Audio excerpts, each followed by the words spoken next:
பதில் சொன்ன. இப்ப நமக்கு ஒரு சந்தேகம் வரும், கண்ணால பார்த்த மாத்திரத்துல வாலிய வதம் பண்றேன்னு சுவாமி சங்கல்பம் பண்ணிட்டு இருந்தாருன்னா சுக்ரீவனே அனுப்பிச்சிருக்கவன். சுக்ரீவனையே யுத்தத்துக்கு அனுப்பாம சுக்ரீவனோட சேர்ந்து அந்த கிருஷ்ணன் கிட்ட வந்து வாலி எப்ப அரண்மனையை விட்டு வெளியில வரான்னு பார்த்துட்டு இருந்து அந்த சமயத்துல வாலிய மேல வாழத்தை போட்டிருக்கலாம். என்னத்துக்காக சுக்ரீவனை வந்து புண்ணால நிறுத்தி வச்சு சுக்ரீவனோட என்னத்துக்கு யுத்தம் பண்ண வச்சார் சுவாமின்னு ஒரு சந்தேகம் வருது இல்லையா? ஏன்னா அவனையும் ரகசியமாகத்தான் அவன் மேல வாழத்தை போட போறார். என்னத்துக்கு சுக்ரீவனை போய் சண்டை போடுதுன்னு சொன்னாருனாக்க அதுக்கு தர்மாபுரம் வியாக்கியானத்தை எழுதியிருக்கா. அப்படி சுக்ரீவனையும் தன் பக்கத்திலேயே வச்சுக்கிட்டு வாலி எப்போவாவது ஊரை விட்டு அரண்மனையை விட்டு வெளியில வரும்போது பானத்தை ராமர் போட்டிருந்தாருன்னா ஊர்ல வானர ஜனங்கள் என்ன பேசிப்பாடா அப்படின்னாக்க அண்ணன் தம்பி சண்டையில அனாவசியமா இந்த ராமன் வந்து நுழைஞ்சு விட்டார். அவ 2 பேருக்கு சண்டை நடந்தா அவ 2 பேருக்கு கலகம் இருந்தா விரோதம் இருந்தா அதுல இவர் என்னத்துக்கு தலையிடணும்னு சொல்லிடுவாங்க. அதனால அந்த மாதிரி சொல்லப்படாது. இது மாதிரி அண்ணா தம்பிகளுக்குள்ள சகோதரர்களுக்குள்ள ஒரு சச்சரவு ஒரு கலகம்னு இருக்கிற பொழுதோ ஒரு சகோதரன் பிரார்த்தனை பண்ணினாதான் அந்த கலகத்துல 3வது மனுஷன் வந்து நுழையும். அதனால அப்படி ஒரு அபிப்பிராயத்தை அந்த வானர ஜனங்கள் அடையணுங்கிறதுக்காக சுக்ரீவனை அந்த யுத்தத்துக்கு அனுப்பிச்சார். அந்த யுத்தத்துல சுக்ரீவன் என்ன பண்ணார்? வாலிகிட்ட அடி வாங்கினார். அடி வாங்கினோடனே வால்மீகியுடைய ஸ்லோகம் என்னன்னா வாலினா பக்ன தர்பஸ்து சுக்ரீவோ மந்தவிக்ரமஹ வாலினம் பிரதி சாமர்ஷா தர்சயாமாச ராகவம். அப்போ அந்த அடிபட்ட சுக்ரீவன் என்ன பண்ணினா அடி பொறுக்க முடியாமல் சுவாமி ராமன் எந்த மரத்துக்கு பின்னால் நின்றுட்டு இருக்காரோ அந்த பக்கமா திருப்பி என்னால தாங்க முடியல அடியில இந்த வாலியை வந்து வலம் பண்ணும்போது வாலியை காண்பிச்சு கொடுத்தாரு சுக்ரீவன். அதுக்கப்புறம் தான் சுவாமி பானத்தை பிரயோகம் பண்ண. அதனால வாலி 2வது யுத்தத்துக்கு வந்த பொழுது ஒரு ராஜா வெளியில கிளம்பினாலே ஒரு 10-15 சேவகர்களாவது கூட கிளம்புற வழக்கம். அதனால அந்த வாலி மேல ராமன் பானத்தை போட்ட பொழுது சுக்ரீவன் காண்பிச்சு கொடுத்ததுனால்தான் சுக்ரீவன் எங்க கலகத்துக்குள்ள நீங்க தலையிடுங்கோன்னு சொன்னதுனாலதான் ராமன் வந்து பான பிரயோகம் பண்ணினாருங்கிறதாக மித்த வானரர்களுக்கு அந்த அபிப்பிராயம் ஏற்படணுங்கிறதுக்காக சுக்ரீவனை முன்னிட்டு கொண்டு இந்த 2வது யுத்தத்துல சுவாமி ராமன் வந்து பானத்தை பிரயோகம் பண்ணார். அந்த வாலியை நான் உடனே சம்ஹாரம் பண்றேன்னு சொன்னதுக்காக அந்த பிரதிஜையை காப்பாற்றுறதுக்காக சுவாமி ராமன் வந்து பானத்தை போட்டார்னு பிரதிஜாதார்த்த நிர்வாகார்த்தம் கிருதா வாலிவனகா ந தோஷகா. அதனால தன்னுடைய பிரதிஜையை காப்பாற்றுறதுக்காக ராமன் செஞ்சதுனால அது தோஷமில்லைங்கிறதாக தர்மாபுரம் வியாக்கியானங்கள் இல்லை. இப்போ நமக்கு இந்த கட்டத்தை கேட்கிறவங்க ஒரு ரொம்ப முக்கியமான ஒரு சந்தேகம் நமக்கு வரணும். அதையும் தர்மாபுரம் வியாக்கியானங்கள் சொல்லிட்டாங்க. என்னன்னா தார்மிகஸ்ய ராமஸ்ய சத்மனா வதகரணம் அயுக்தம். பிரதிஜையை காப்பாற்றுறதுக்காக ராமன் பானத்தை போடட்டும், நாங்க வேணான்னு சொல்லல. அந்த மாதிரி ஏன் மறைஞ்சிருந்து போடணும்? மரத்துக்கு பின்னால மறைஞ்சிருந்து என்னத்துக்காக பானத்தை வாலி மேல போடணும்? அது வேற யாராவது வேணா பண்ணிருக்கலாம். தர்மஸ்வரூபின்னு சொல்றேன், தர்மிஷ்டர்னு சொல்றேன். அந்த தர்மிஷ்டரா இருக்கிற ராமன் வந்து அப்படி மறைஞ்சிருந்து அந்த பான பிரயோகத்தை பண்ணிருக்கப்படாது அப்படின்னு ஆட்சேபம் பண்றான். இது ஆட்சேப கிரந்தம்னு. இந்த ஆட்சேப கிரந்தத்தை நல்ல கவனிக்கணும். இது அவருக்கு ஆட்சேபம் பண்ற மறைஞ்சிருந்து பானத்தை போட்டது தப்புன்னு சொன்ன. அதுக்கு என்ன காரணம்னா மனு தர்ம சாஸ்திரத்துல என்ன சொல்லியிருக்குன்னாக்க நகஹன்யாஸ்தலாரூடம் நக்லீபம் ந கிருதாஞ்சலிம் நபீகம் ந பராவிருத்தம் ந பரேண சமாகதம் அப்படின்னு மனு தர்ம சாஸ்திரத்துல என்ன சொல்லியிருக்குன்னா நகஹன்யாஸ்தலாரூடம். ஒரு யுத்தம் நடக்கிற போது ஒரு யுத்த வீரனை சில சமயங்கள்ல வதம் பண்ணக்கூடாது. எந்தெந்த சமயங்கள்ல வதம் பண்ணக்கூடாதுன்னு மனு தர்ம சாஸ்திரத்தை சொல்லியிருக்க. நகஹன்யாஸ்தலாரூடம். ஒரு வீரன் யுத்த பூமியில நின்று இருக்கிற போது தெரியாம பொத மணல் இருக்கிற இடத்துல காலை வச்சுடான்னு அப்போ அந்த பொத மணலுக்குள்ள அவன் வந்து சிக்கின்றுவான். அப்ப அந்த ஒரு ஸ்தலத்தை விட்டு அவன் காலை நகர்த்தவே முடியாது. அப்படி சிக்கின்றுவான். சில சமயங்கள்ல தசப்பிடிப்புன்னு வந்துடும், கிராம்ஸ் வந்துடுறது இல்லையா? அப்படி வந்துடுதுன்னா அந்த இருக்கிற இடத்த விட்டு அவனால நகர முடியாது. அந்த மாதிரி ஒரு அவஸ்தையில ஒருத்தர் இருந்தான்னா அவனை வதம் பண்ணக்கூடாது. அதே மாதிரி ஒருத்தர் கோழையா இருக்கான்னு தெரிஞ்சுட்டு வச்சுக்கலாம். அவனை வதம் பண்ணக்கூடாது. யுத்த பூமியில இப்படி அஞ்சலி பண்ணிவிட்டான், அவனை வதம் பண்ணக்கூடாது. பயந்து போய் நிற்கிறான், அவனை வதம் பண்ணக்கூடாது. புறமுதுகு காட்டி ஓடுறான், அவனை வதம் பண்ணக்கூடாது. பரேன சமாகதம், இதை முக்கியமான இன்னொருத்தரோட யுத்தம் பண்ணிட்டு இருக்கான், அப்படி இன்னொருத்தரோட யுத்தம் பண்றவனை வதம் பண்ணக்கூடாது, அவன் மேல பானத்தை போடக்கூடாதுன்னு மனு தர்ம சாஸ்திரத்துல ரொம்ப அழகா சொல்லியிருக்கு. இப்ப சுவாமி என்ன பண்ணியிருக்கார், சுக்ரீவன் வாலியோட சண்டை போட்டு இருக்கிற போது அந்த சமயத்துல இன்னொருத்தரோட யுத்தம் பண்ணிட்டு இருக்கிற சமயத்துல வாலி மேல பானத்தை போட்டான். அதனால மனு தர்ம சாஸ்திரத்துக்கு இது விரோதமாக இருக்கேன்னு ஆட்சேபனை பண்ணினா. அதுக்கப்புறம் நம்ம பார்த்தோம் இல்லையா, சாட்சியை காப்பாற்றுறதுக்காக அர்ஜுனன் பூரிஸ்ரவஸ் கையை வெட்டினான்னு பார்த்தோம் இல்லையா. அப்போ அந்த பூரிஸ்ரவஸ் கையை அர்ஜுனன் வெட்டிவிட்டா, காரணம் சொல்லிட்டான், என் நண்பன் சாட்சியை காப்பாற்றுறதுக்காக உன் கையை வெட்டினேன்னு அர்ஜுனன் சமாதானம் சொல்லிட்டா. சொன்ன உடனே அந்த அர்ஜுனன் கிட்ட இந்த பூரிஸ்ரவஸ் என்ன சொன்னான்னாக்க, மகாபாரதத்தில் இருக்கிற ஸ்லோகம் தர்மாபுரத்தில் எழுதிட்டான். கோஹி நாம பிரமத்தாய பரேண சக யுஜ்யதே ஈதிசம் யசனம் தத்யாது யோன கிருஷ்ண சகோ பவேத். அவன் என்ன சொல்லிட்டா, பூரிஸ்ரவஸ் அர்ஜுனரை பார்த்து, அர்ஜுனா இது ஒரு சமாதானம் வேற நீ சொல்றியா, நான் ஒத்துக்கணுங்கிறதுக்காக இது மாதிரி ஒரு சமாதானம் சொல்றியா, ஒரு நண்பன் சாத்திரியை காப்பாற்றுறதுக்காக தான் இந்த மாதிரி நான் ஒரு அநியாயமான காரியத்தை பண்ணேன்னு நீ சொல்றியா, இப்படி யாரா சொல்ல முடியும் இந்த உலகத்துல. நான் நீ என்னை நோக்கி வந்துட்டு இருக்கேங்கிறதையே நான் கவனிக்கல, நான் பாட்டுல சாத்திரியோட யுத்தம் பண்ணிருக்கேன், நீ வந்ததையே நான் கவனிக்கல. அந்த சமயத்துல அந்த சாத்திரியோட நான் யுத்தம் பண்ணிருக்கேன், உன்னை கவனிக்கவே இல்லை, நான் அஜாக்கிரதையா இருக்கேன். அந்த சமயத்துல என் கையை வெட்டி விட்டு என் நண்பரை காப்பாற்றுறதுக்காக இப்படி பண்ணினேன்னு ஒரு சமாதானம் சொல்றியா, இந்த மாதிரி ஒரு சமாதானத்தை புத்திசாலித்தனமா வேற ஒருத்தனும் சொல்ல முடியாது. யோ ந கிருஷ்ண சகோபவேத், கபட நாடக சூத்திரதாரியா இருக்கிற கிருஷ்ணனோட நண்பன் இது. அதனால அந்த கிருஷ்ணன் எப்படி கபட நாடக சூத்திரதாரியா இருக்காரோ அவரை மாதிரி உனக்கும் அந்த கபட புத்திங்கிறது இருக்குடா, அது நல்லா தெரியுது. அதனால தப்ப பண்ணிவிட்டு சமாதானம் வேற சொல்றியா என்கிட்டேன்னு அந்த பூரிஸ்ரவஸ் அர்ஜுனன்ட்ட சொன்னாங்க. இதுவே என்ன தெரியுதுன்னா, ஒரு வீரன் இன்னொருத்தனோட சண்டை போட்டு இருக்கிற பொழுது மூணாவது வீரன் அவனை வதம் பண்றது, அவன் மேல பானத்தை போடுறது நியாயம் இல்லைன்னு சாஸ்திரங்கள் சொல்லியிருக்கு. அப்படி இருக்கு, அதுவும் சாஸ்திரம் தான், இதுவும் மனு தர்ம சாஸ்திரம். சுவாமி என்ன சொன்னார், நண்பனை காப்பாற்றுறதுக்காக, நண்பனுடைய பலம் ஓங்கணுங்கிறதுக்காக, நண்பனை காப்பாற்றுறது தர்மம்ங்கிறதுனால நான் அப்படி பண்ணினேன், பானத்தை போட்டேன்னு வாலி கிட்ட சொன்னேன். அப்ப நண்பனை காப்பாற்றுறது எப்படி தர்மமோ அது மாதிரி இந்த மனு தர்ம சாஸ்திரத்துல இன்னொருத்தனோட யுத்தம் பண்ணிட்டு இருக்கிறவரை வதம் பண்ணக்கூடாதுன்னு சொன்னது அதுவும் தர்மம் தானே. அதை தவிர அஹிம்சா பரமோ தர்மகாரி இன்னொரு நியாயம் இருக்கு, அஹிம்சைங்கிறது பெரிய தர்மம்னு அப்படி வேற சொல்றாங்க.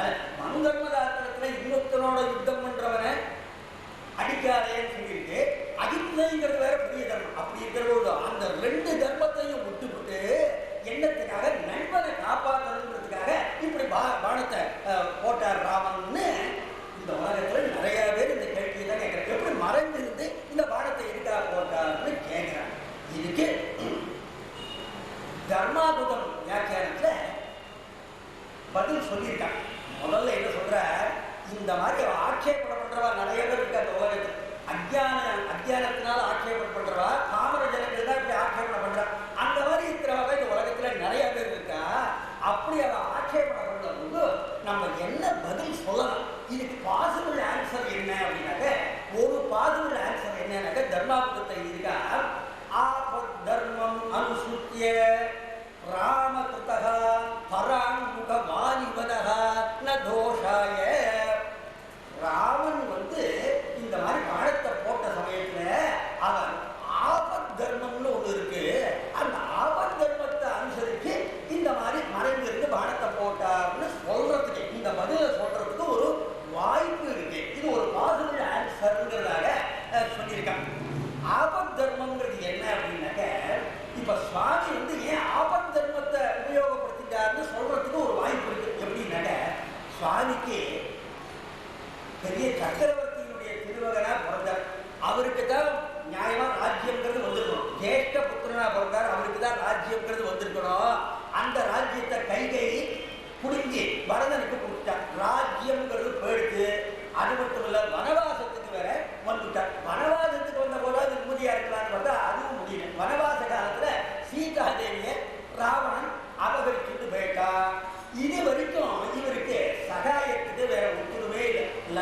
லக்ஷ்மணன் ஒருத்தர் தான் சகாயமா இருக்கார். அயோத்தியில இருந்திருந்தாருன்னா பெரிய ராஜாவா இருந்திருப்பார், எவ்வளவோ பேர் சகாயத்துக்கு இருந்திருப்பார். இப்ப வனவாச காலத்துல இது வரைக்கும் லக்ஷ்மணன் ஒருத்தன் தான் சகாயமா இருக்கார். இப்பதான் ஜஸ்ட் நவ் சுக்ரீவனை இப்பதான் சத்தியம் பண்ணிட்டு அவனை சகாவா இப்பதான் அடைஞ்சிருக்கார். இவர் ஜீவிக்கிறதே ரொம்ப கஷ்டம். வனவாசத்துல கண்ட மூல பலங்களை சாப்பிட்டு ஜீவனத்தை ஓட்டிட்டு இருக்கார். அதனால அயோத்தியில இருந்தாருன்னா சூரியமா இருந்திருப்பார். இப்ப இவரோட ஜீவனமே கஷ்டமா இருக்கு. இவருடைய 14 வருஷம் வாழ்க்கையை மேற்கொள்றதுங்கிறத சமசாத்தியமான ஒரு நிலைமையை இருக்கு. இந்த சமயத்துல சுக்ரீவனை சக்கியம் பண்ணிட்டோன்ன அவன் என்ன பண்ணிட்டா, என் அண்ணா வாலி வந்து எனக்கு துரோகத்தை பண்ணியிருக்கான், அவனை நீங்க வரம் பண்ணும்போது அந்த பொறுப்பை வேற சுவாமி ராமன் தலையில சுக்ரீவன் கட்டிவிடுறான். அப்ப அதனால சுக்ரீவனுக்கு பிரதிஜை பண்ணி கொடுத்ததுனால உன் அண்ணா வாலியை நான் சம்பாரம் பண்ணி உனக்கு ராஜ்யத்தையும் உன் மனைவியையும் மீட்டு தரேன்னு சுவாமி சொன்னதுனால இவரே இக்கட்டான நிலைமையில இருக்க. அந்த சமயத்துல சுக்ரீவனுடைய ஒரு பிரார்த்தனையை வேற நிறைவேற்றும்படியான ஒரு இக்கட்டான ஒரு நிலைமை. அப்புறம் பின்னாலே அப்புறம் சொல்ல போற அந்த வாலிய நேர போய் யுத்தம் பண்றதுங்கிறது அது புத்திசாலித்தனமான காரியம் இல்லைன்னு பின்னால தர்மாபுரத்துல சொல்லப்படும். அதனால நேர போய் யுத்தம் பண்றதுங்கிறது புத்திசாலித்தனமான காரியம் இல்லை. ஆனா சுக்ரீவனுக்கு உபகாரம் பண்ணியே அவனுக்கு பண்ணி கொடுத்த பிரதிஜையை காப்பாற்றியவன். அதனால இப்ப ராமன் ஒரு இக்கட்டான நிலைமையில இருக்க, ஒரு தர்ம சங்கடமான ஒரு நிலைமையில இருக்க, ஒரு கஷ்டமான ஒரு நிலைமையில இருக்க, அவர் ஜீவனத்தை நடத்துறதே சிரமமா இருக்கு. அந்த மாதிரி ஒருத்தருக்கு ஜீவிக்கிறதே சிரமமா இருக்கு, கஷ்டமான நிலைமையில ஒருத்தர் இருக்காங்கிற போது என்ன பண்ணலாம், அவன் சில விசேஷமான தர்மங்களை அனுசரிக்கலாம். சாதாரண தர்மங்களை விட்டு சில விசேஷ தர்மங்களை அவன் அனுசரிக்கலாம்னு சாஸ்திரங்கள் சொல்லி. அந்த மாதிரி ஒரு இக்கட்டான நிலைமையில நம்ம வந்து சில தர்மங்களை அனுசரிக்கிறோம் இல்லையா, அதுக்கு பேர ஆபத் தர்மம்னு பேர். அதனால ஆபத் தர்மம்னே ஒரு கிரந்தம் இருக்கு. ஆபத் தர்மம், ஆபத்து காலத்துல நம்ம எப்படி எல்லாரும் நம்மளை காப்பாற்றிக்கலாம் அப்படிங்கிற ஒரு புஸ்தகம் இருக்கு. அதுக்கு ஆபத் தர்மம்னு பேரு. அந்த ஆபத் தர்மத்துல இருக்கிற ஒரு ஸ்லோகம் தர்மாபுரத்துல எழுதியிருக்காங்க. ஆபத் தர்மம் என்ன சொல்றதுன்னா, ஸ்வகே அமித்ரம் ஸ்கந்தேன யாவத் காலஸ்ய பர்யயக தத பர்யாகதே காலே வித்யாத் கஷவிவாஸ்மனி. சாதாரணமா ஒரு சத்ருவை வந்து நேரடியா யுத்தம் பண்ணிதான் ஜெயிக்கணும். ஆனா ஆபத்து காலத்துல நமக்கே ஆபத்து இருக்கு, நமக்கே ஒரு கஷ்டம் இருக்குன்னு வச்சுக்கோம். அந்த சமயத்துல என்ன பண்ணலாம்னு சொல்லியிருக்குனாக்க, அந்த சத்ருவை நியாயமா நேரடியாக யுத்தம் பண்ணி ஜெயிக்கிறோம். ஆபத்து காலத்துல என்ன பண்ணலாம்னாக்க, வகே அமித்ரம் ஸ்கந்தேன யாவத் காலஸ்ய பர்யயக. அந்த சத்ரு முத்திரன் அவர்கிட்ட நயமா பேசுற மாதிரி அவன் ஏமாத்தலாம். நயமா பேசுற மாதிரி அவன் ஏமாத்தி, உனக்கு நடந்து ஒரு கஷ்டமா இருக்கு போடுங்க, வேணா என் தோல்ல ஏறி போய, நான் வேணா உன்னை தூக்கிட்டு போறேன்னு அந்த சத்ரு கிட்ட சொல்லலாம். அப்படி சொல்லிட்டு வகே அமித்ரம் ஸ்கந்தேன யாவத் காலஸ்ய பர்யயக. அவன் வந்து நம்ம தோல்ல உட்கார்ந்துருக்கா, அவனை தூக்கிட்டு போறோம். அந்த சமயத்துல அவன் முடிச்சுட்டு இருக்காரா தூங்கிட்டு இருக்காராங்கிறத பரீட்சை பண்ண காலையில ஆட்டாமையே ரொம்ப நாள் இருந்தாங்க, தூங்கி போயிட்டான், தோல்ல உட்கார்ந்துட்டே தூங்கி போயிட்டான்னு.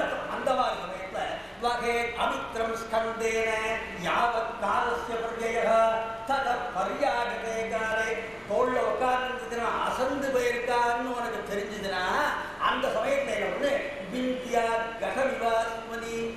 உன் கையில ஒரு பானை இருந்ததுன்னா அந்த பானையை உடைக்கணும்னு நினைச்சா என்ன பண்ணலாம், எதிர்க்க ஒரு பாறாங்கல் இருந்ததுன்னா அந்த பாறாங்கல்ல அந்த பானையை போட்டு அதை டக்குன்னு உடைச்சு போடலாம். அந்த மாதிரி பானையை பாறாங்கல்ல போட்டு உடைக்கிற மாதிரி அந்த தோல்ல உட்கார்ந்து இருக்கிற சத்ரு அவன் அசந்திருக்கான்னு உனக்கு தெரிஞ்சதுன்னா அந்த சமயத்துல அந்த பானையை உடைக்கிற மாதிரி அவரை ஏதாவது ஒரு பாறையில போட்டு அவன் தலை சுக்கு நூறா போற மாதிரி பண்ணி அவரை வதம் பண்ணு அப்படின்னு இருக்கு. அது எதுல, ஆபத் தர்மம்ங்கிற புஸ்தகத்துல இந்த மாதிரி. அதனால சுவாமி ராமனுக்கும் இப்போ ஒரு கர்ப்ப சங்கடமான நிலை, ஒரு இக்கட்டான நிலை. அந்த இக்கட்டான நிலையில அவர் ஜீவனத்தை நடத்துவதே கஷ்டமா இருக்கு. அந்த சமயத்துல ஆபத் தர்மத்தை அனுசரிச்சு அவர் வந்து இந்த மாதிரி சத்ருவா இருக்கிற வாலிய மறைந்திருந்து அடிச்சார்னு ஒரு பதில் சொல்லலாம். ஆனா இப்படி சொல்ல வேண்டிய தேவையில்லை. இந்த மாதிரி சமாதானம் சொல்ல, ராமர் ஏன் மறைஞ்சிருந்து அடிச்சாருங்கிறதுக்கு ஆபத் தர்மத்தை அனுசரித்து பதில் சொல்றதுனா சொல்லிக்கலாம். ஆனா அதை ஒத்துப்பாடா, நல்ல பதில சொன்னாலே ஜனங்கள் ஒத்துக்க மாட்டேங்கிறா. இந்த ஆபத் தர்மத்தை அனுசரித்து சொன்னா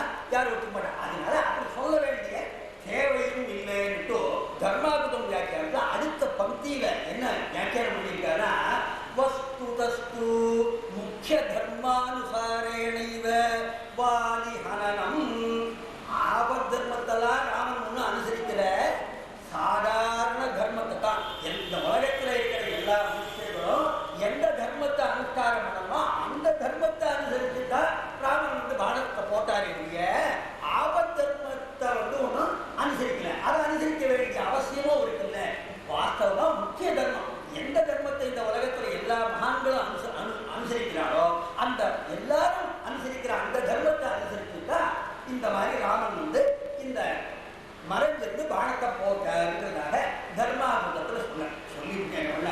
எல்லாரும் ராமன் நேரடியா வந்து வாலிட்ட யுத்தம் பண்ணலையே இன்னி வரைக்கும் சொல்லிட்டு இருக்கான். இங்க தர்மாபுரத்தில் எழுதினார், பிரகாசதயா யுத்தாய ஆஹூதஸ்து வாலி பயாத் ந ஆகச்சேத் ருமாம் கிரஹீத்வா தேசாந்தரம் வா கச்சேத் ராவணம் வா சமாஸ்ரயேத் சரணம் வா சமாகச்சேத் சதகாயம் சுக்ரீவம் அவலோக்ய சகல வானரசேனையா சக யுத்தார்த்தம் சமாகச்சேத். ராவன் நேரடியா யுத்தத்துக்கு போலன்னு சொல்லிட்டு இருக்காங்க. இந்த உலகத்துல எல்லாரும் அப்படி நேரடியா சுவாமி போயிருந்தாருன்னா 5 பிரச்சனைகள் வரும். 5 பிரச்சனைகள் வந்துடும். நேரடியா ராமன் போயிருந்தாருன்னா யுத்தத்துக்கு என்னென்ன பிரச்சனை அப்படின்னாக்க, சுக்ரீவன் போய் வாலிய யுத்தத்துக்கு கூப்பிட்டான். சுக்ரீவன் போய் கூப்பிட்டதுனால வாலி யுத்தத்துக்கு டக்குன்னு வந்துட்டான். சுவாமி ராமன் போய் கூப்பிட்டு இருந்தாருன்னு வச்சுப்போம். வாலி யுத்தத்துக்கு வாங்க ராமன் போய் கூப்பிட்டு இருந்தாருன்னா நிச்சயமா வாலி வந்திருப்பான்னு சொல்ல முடியாது அப்படின்னா. ஏன் அது மாதிரி, அதாவது ஒருத்தர் வந்து ஒரு காரியத்துல ஈடுபடுற பொழுது அவன் புத்திமானா நடக்கணும், புத்திசாலித்தனமா நடக்கணும். புத்திமான் பலவான்னு சொல்றோம். அதனால ஒரு காரியத்துல நம்ம ஈடுபடுறதுக்கு முன்னால அந்த காரியத்துல நம்ம ஈடுபடுற பொழுதோ என்னென்ன மாதிரியெல்லாம் சூழ்நிலைகள் உருவாகலாம், என்னென்ன மாதிரியெல்லாம் நடக்கிறதுக்கு வாய்ப்பு இருக்குன்னு அது எல்லாத்தையும் புத்திசாலியா இருக்கிறவன் யோஜனை பண்ணும். வெறுமன டக்குன்னு ஒரு காரியத்துல பிரவேசிக்கிறவன் வந்து புத்திசாலி இல்லை. அதனால சுவாமி நினைச்சாலா சுக்ரீவன் போய் கூப்பிட்டா நிச்சயமா யுத்தத்துக்கு வருவான். நான் போய் யுத்தத்துக்கு அவனை கூப்பிட்டேன்னா நேரடியா அப்ப அவன் என்ன பண்ணலான்னாக்க பயாத்துன ஆகச்சேது பயந்து போய் ஏன்னா தார வேற சொல்லியிருக்கான். சுக்ரீவன் வந்து பரமாத்மாவா இருக்கிற ராமனோட சத்தியம் பண்ணிட்டு இருக்கான்னு தார சொல்லியிருக்கான். அதனால அவன் பயந்து போய் யுத்தத்துக்கு வராம பயாத்துன ஆகச்சே அது ஒரு பாசிபிலிட்டி இருக்கு. அப்புறம் இந்த மாதிரி ராமரே நேர போய் கூப்பிட்டாருனாக்கா அவன் என்ன பண்ணா யுத்தத்துக்கு பயத்தினால வரமாட்டான். இந்த சுக்ரீவன் வந்து இந்த மாதிரி நம்ம வேலை ராமனை ஏவி விட்டுருக்கான் அப்படின்னு நினைச்சு சுக்ரீவனுடைய பத்னிய நம்ம அபகரிச்சு வச்சுருக்கோம்னு சொல்லிட்டு என்ன பண்ணுவான், சுக்ரீவனுடைய பத்னியா இருக்கிற இந்த ருமாங்கிறவளை பிடிச்சு வச்சிருக்கா இல்லையா, அந்த ருமாம் கிரஹீத்வா தேசாந்தரம் வா கச்சேத் அந்த ருமையை கூட்டிக்கிட்டு வேற ஏதாவது ஒரு தேசத்துக்கு ஓடி போயிடலாம்னு சொன்ன அந்த மாதிரி ஒரு பாசிபிலிட்டி இருக்கு. ஏன்னா சுக்ரீவனை வந்து அவஸ்தப்பட வைக்கணும். அவன் வந்து வாலி நம்மளை வந்து வதம் பண்ணி தன் மனைவிய ராமன் மீட்டு தருவார்னு அவன் நினைச்சிட்டு இருக்கான். அதனால அவனுடைய பத்னியே நம்ம இழுத்துட்டு நம்ம வேற ஏதாவது கண்காணாத இடத்துக்கு நம்ம போகலாம்னு அவன் தீர்மானம் பண்ணினான்னா அந்த மாதிரி நடக்கிறதுக்கு ஒரு வாய்ப்பு இருக்கு. ருமாம் கிரஹீத்வா தேசாந்தரம் வா கச்சே அது நடக்கலாம். அல்லது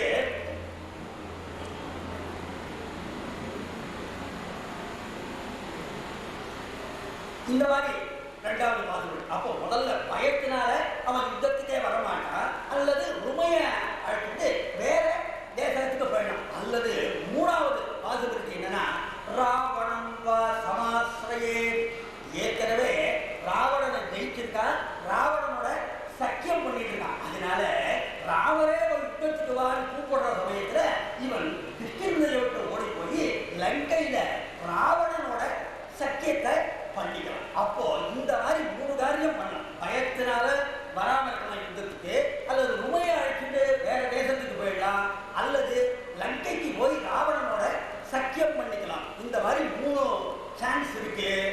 இந்த மாதிரி ஆச்சுன்னா என்ன ஆகுனா, இந்த மாதிரி அவன் பண்ணிவிட்டான்னா இப்ப ஏற்கனவே சீதாதேவியை சுவாமி வந்து தேடிட்டு வந்துருக்கார். அப்படிப்பட்டவ சீதாதேவியை தேடுறத விட்டு வாலியை தேட முடியாது. அதனால வாலி எங்க இருக்காரு அதை தேடப்படியா இவருக்கு.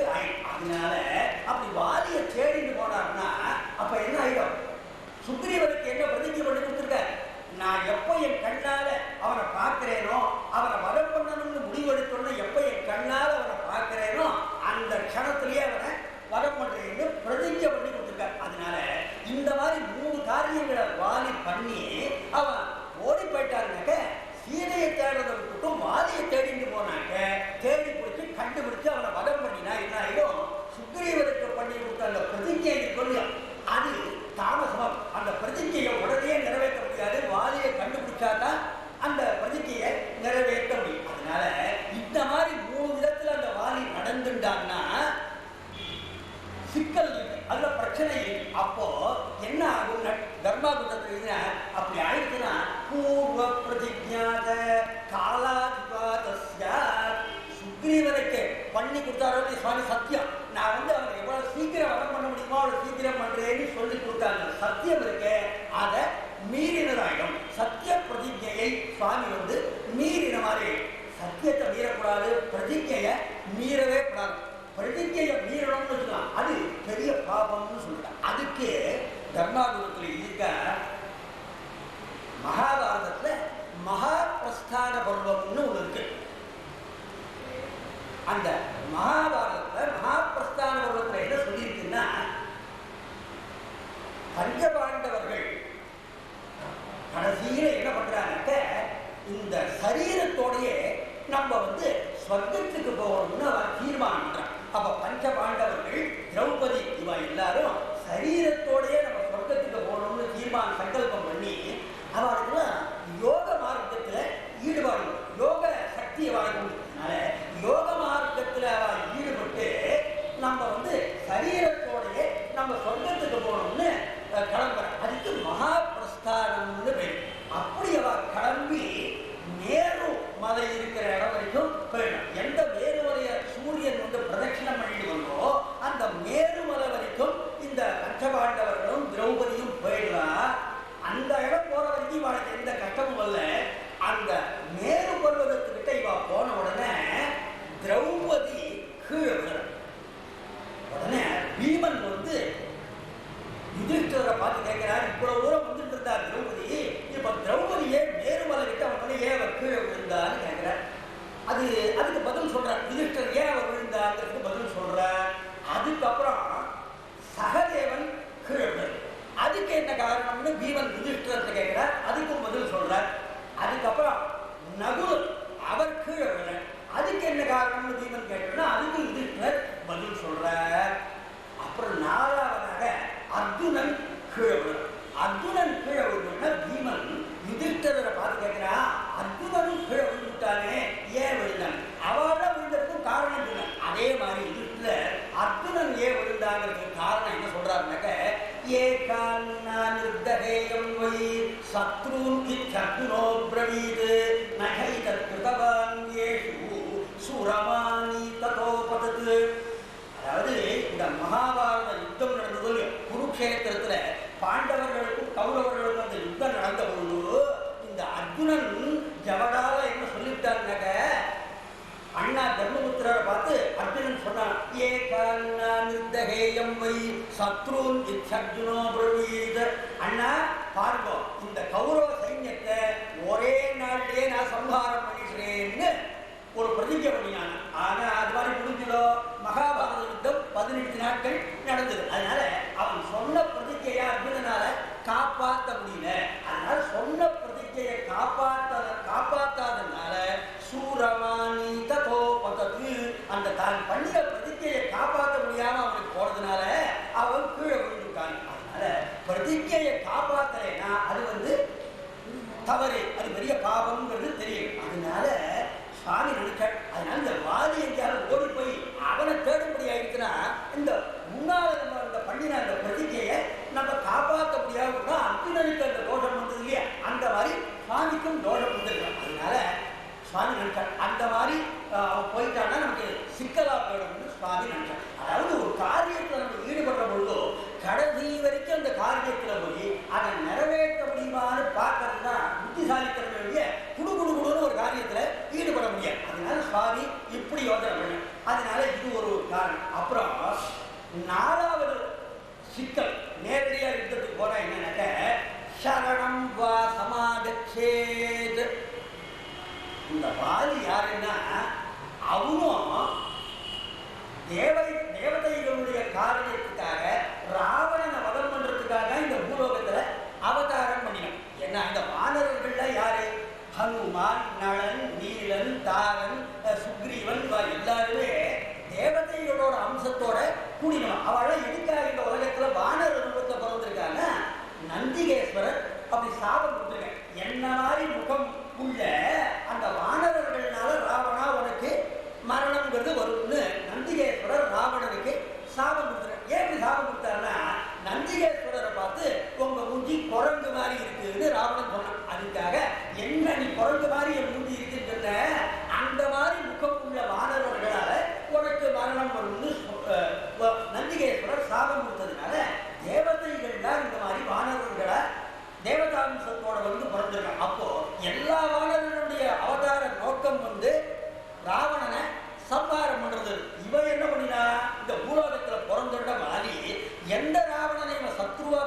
கொடுக்கணுமோ அதை மறந்து சத்ருவா இருக்கிற ராவணனுக்கே சத்தியத்தை பண்ணிட்டான் பாருங்க. அப்போ வக்ர புத்தி தான், வக்ர புத்தி உள்ளவங்க தான் இப்படி தாறுமாறான காரியங்களை பண்ணுவோம். அதனால அப்படி வக்ர புத்தி உள்ள வாலி, தாறுமாறான காரியங்களை பண்ற வாலி, சுவாமி ராமன் நேரடியா யுத்தத்துக்கு போற பொழுது அந்த வாலியும் பெரிய வீரன் தான் இருந்தாலும் வக்ர புத்தியில நம்ம சரணாகதி பண்ணிடுவோம்னு சாமி கிட்ட சரணாகதி பண்ணினாங்க. யாருமே எதிர்பார்க்காத காரியத்தை பண்ணிட்டாங்க. ஏன்னா அவன் ராவணனோட சத்தியம் பண்ணுவான்னு யாருமே எதிர்பார்க்கல. அப்படி யாருமே எதிர்பார்க்காத ஒரு காரியத்தை பண்ணினவன் திடீர்னு யாரும் எதிர்பார்க்காதபடி சுவாமி கிட்ட சரணாகதி பண்ணிட்டான்னு வச்சுப்போம். அப்போ பாதி சரணாகதி பண்ணிட்டான்னா சுவாமி சரணாகதி பண்ணின கெட்ட சமயத்துல அவனை வதம் பண்ணலாமா அல்லது வதம் பண்ணாம இருக்கலாமான்னு அந்த மாதிரி ரெண்டு விதமான யோஜனைகள் வரும். சரணாகதி பண்ணினவனை வதம் பண்ணலாமா கூடாதான்னு சுவாமி யோஜனை பண்ணாக்க சுவாமி நினைச்சார் சரணாகதி ஊட்டம் பண்ணிட்டான்னா அவனை வதம் பண்ணவே கூடாது. ஏன்னா வேணாம் என்ன சொல்லிட்டான், தஸ்மாதபி பத்யம் பிரபன்னம் ந பிரதிப்ரயச்சந்தி.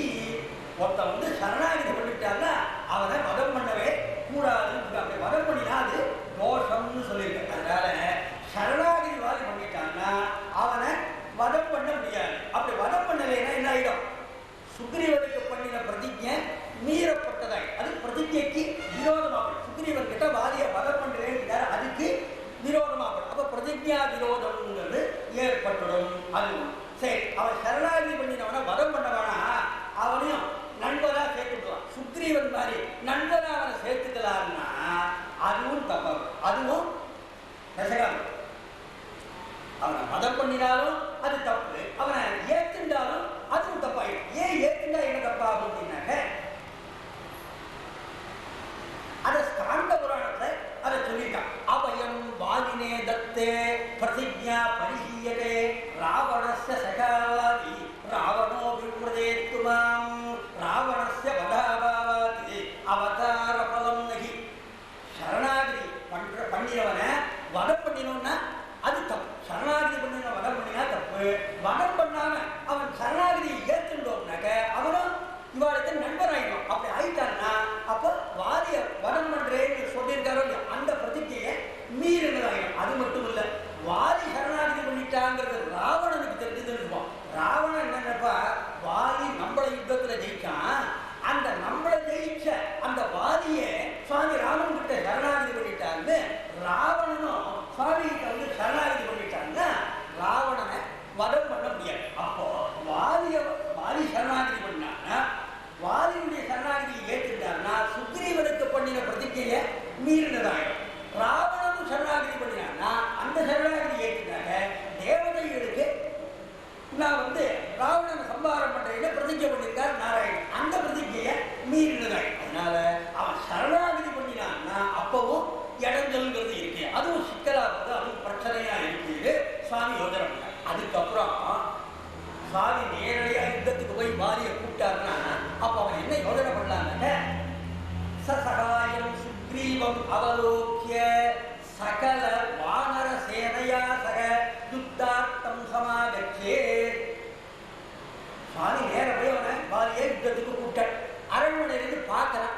பார்த்தா சுக்ரீவனுக்கு பக்கத்துல சுவாமி ராமன் இருக்கார். அவர்தான் யுத்தத்துக்கு கூப்பிடுறார். அப்போ சுக்ரீவனுக்கு ராமன் சக்கியமா இருக்க அந்த ராமன் தான் நம்மள யுத்தத்துக்கு கூப்பிடுறார். அப்போ ராமனும் சுக்ரீவனும் சக்கியமா இருக்கனால அவ பலம் ஜாஸ்தியா இருக்கு அப்படின்னு நினைச்சுட்டு அவன் என்ன பண்ணான், இப்போ சுக்ரீவன் கூப்பிட்ட போது ஒண்டியா யுத்தத்துக்கு வந்தான் இல்லையா வாலி, அப்படி சுக்ரீவன் கூப்பிட்ட போது தனியா யுத்தத்துக்கு வந்த வாலி ராமன் நேர போய் கூப்பிடுற பொழுது பக்கத்துல சுக்ரீவன் இருக்கிறத பார்த்தான்னா என்ன பண்ணுவான், நம்மளும் ஒண்டியா யுத்தத்துக்கு போகக்கூடாது, நம்மளும் வானர சைன்யங்கள் நம்ம கிட்ட இருக்கு, அந்த வானர சைன்யங்களை அழைச்சிட்டு நம்ம யுத்தத்துக்கு வரலாம்னு வாலி ராமர் கூப்பிட்டாருன்னா வானர சைன்யத்தோட யுத்தத்துக்கு வரலாம். ஏன்னா அவன்கிட்ட சைன்யம் இருக்கு, வானர சைன்யம் இருக்கு. அப்படி அவன் வரலாம்.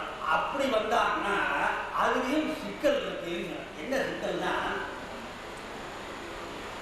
காமந்தக நீதிசாரம்னு ஒரு புத்தகம் இருக்கு. அந்த காமந்தக நீதிசாரத்துல என்ன சொல்லியிருக்குன்னா, ஆத்ருதா சிந்தையே விராஜ்யம் சபாஹ்யாபியந்தரம் நிருபஹ ஆபியந்தரம் சரீரம் ஸ்வம் பாஹ்யம் ராஷ்டிரம் உதாகிருதம் அந்யோன்யாதார சம்பந்தாத் ஏகமேவேதம் உச்யதே. ஒரு டிவி எடுத்துட்டோம்னா, ஒரு டெலிவிஷன் செட்டை எடுத்துட்டோம்னா, அந்த டிவி செட்டுக்கு வெளிப்பக்கமா ஒரு ஸ்கிரீன் இருக்கு, 4-5 பட்டன்கள் இருக்கு. அந்த டிவி செட்டுக்கு உள்ள எவ்வளவோ மெஷின்கள் இருக்கு. அதனால டிவி செட்டுக்கு வெளிப்பகுதின்னு ஒண்ணு இருக்கு, உள்பகுதின்னு இருக்கு. இதுல எது முக்கியம்?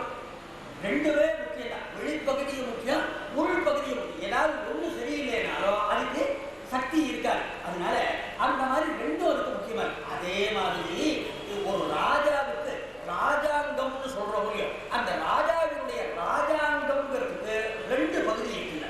ராஜாங்கம் 2 பகுதியினாலானது. அது என்னன்னாக்க, இந்த தேசம், தேசத்துல இருக்கிற ஜனங்கள், மிருகங்கள், பட்சிகள் எல்லாம் சேர்ந்தது. தேசம், தேசத்துல இருக்கிற மிருகங்கள், பட்சிகள் எல்லாம் சேர்ந்தது. அவ்வளவு சேர்ந்தது அந்த ராஜாங்கத்தினுடைய வெளிப்பகுதி. அது ராஜாங்கத்துக்கு வெளிப்பகுதி. இந்த சரீரத்தோட கூடிய ராஜா இருக்காங்க, அவன் ராஜாங்கத்துக்கு உள்பகுதி. அதனால இந்த ராஜாங்கத்துக்கு ஒரு 2 பகுதி இருக்கு.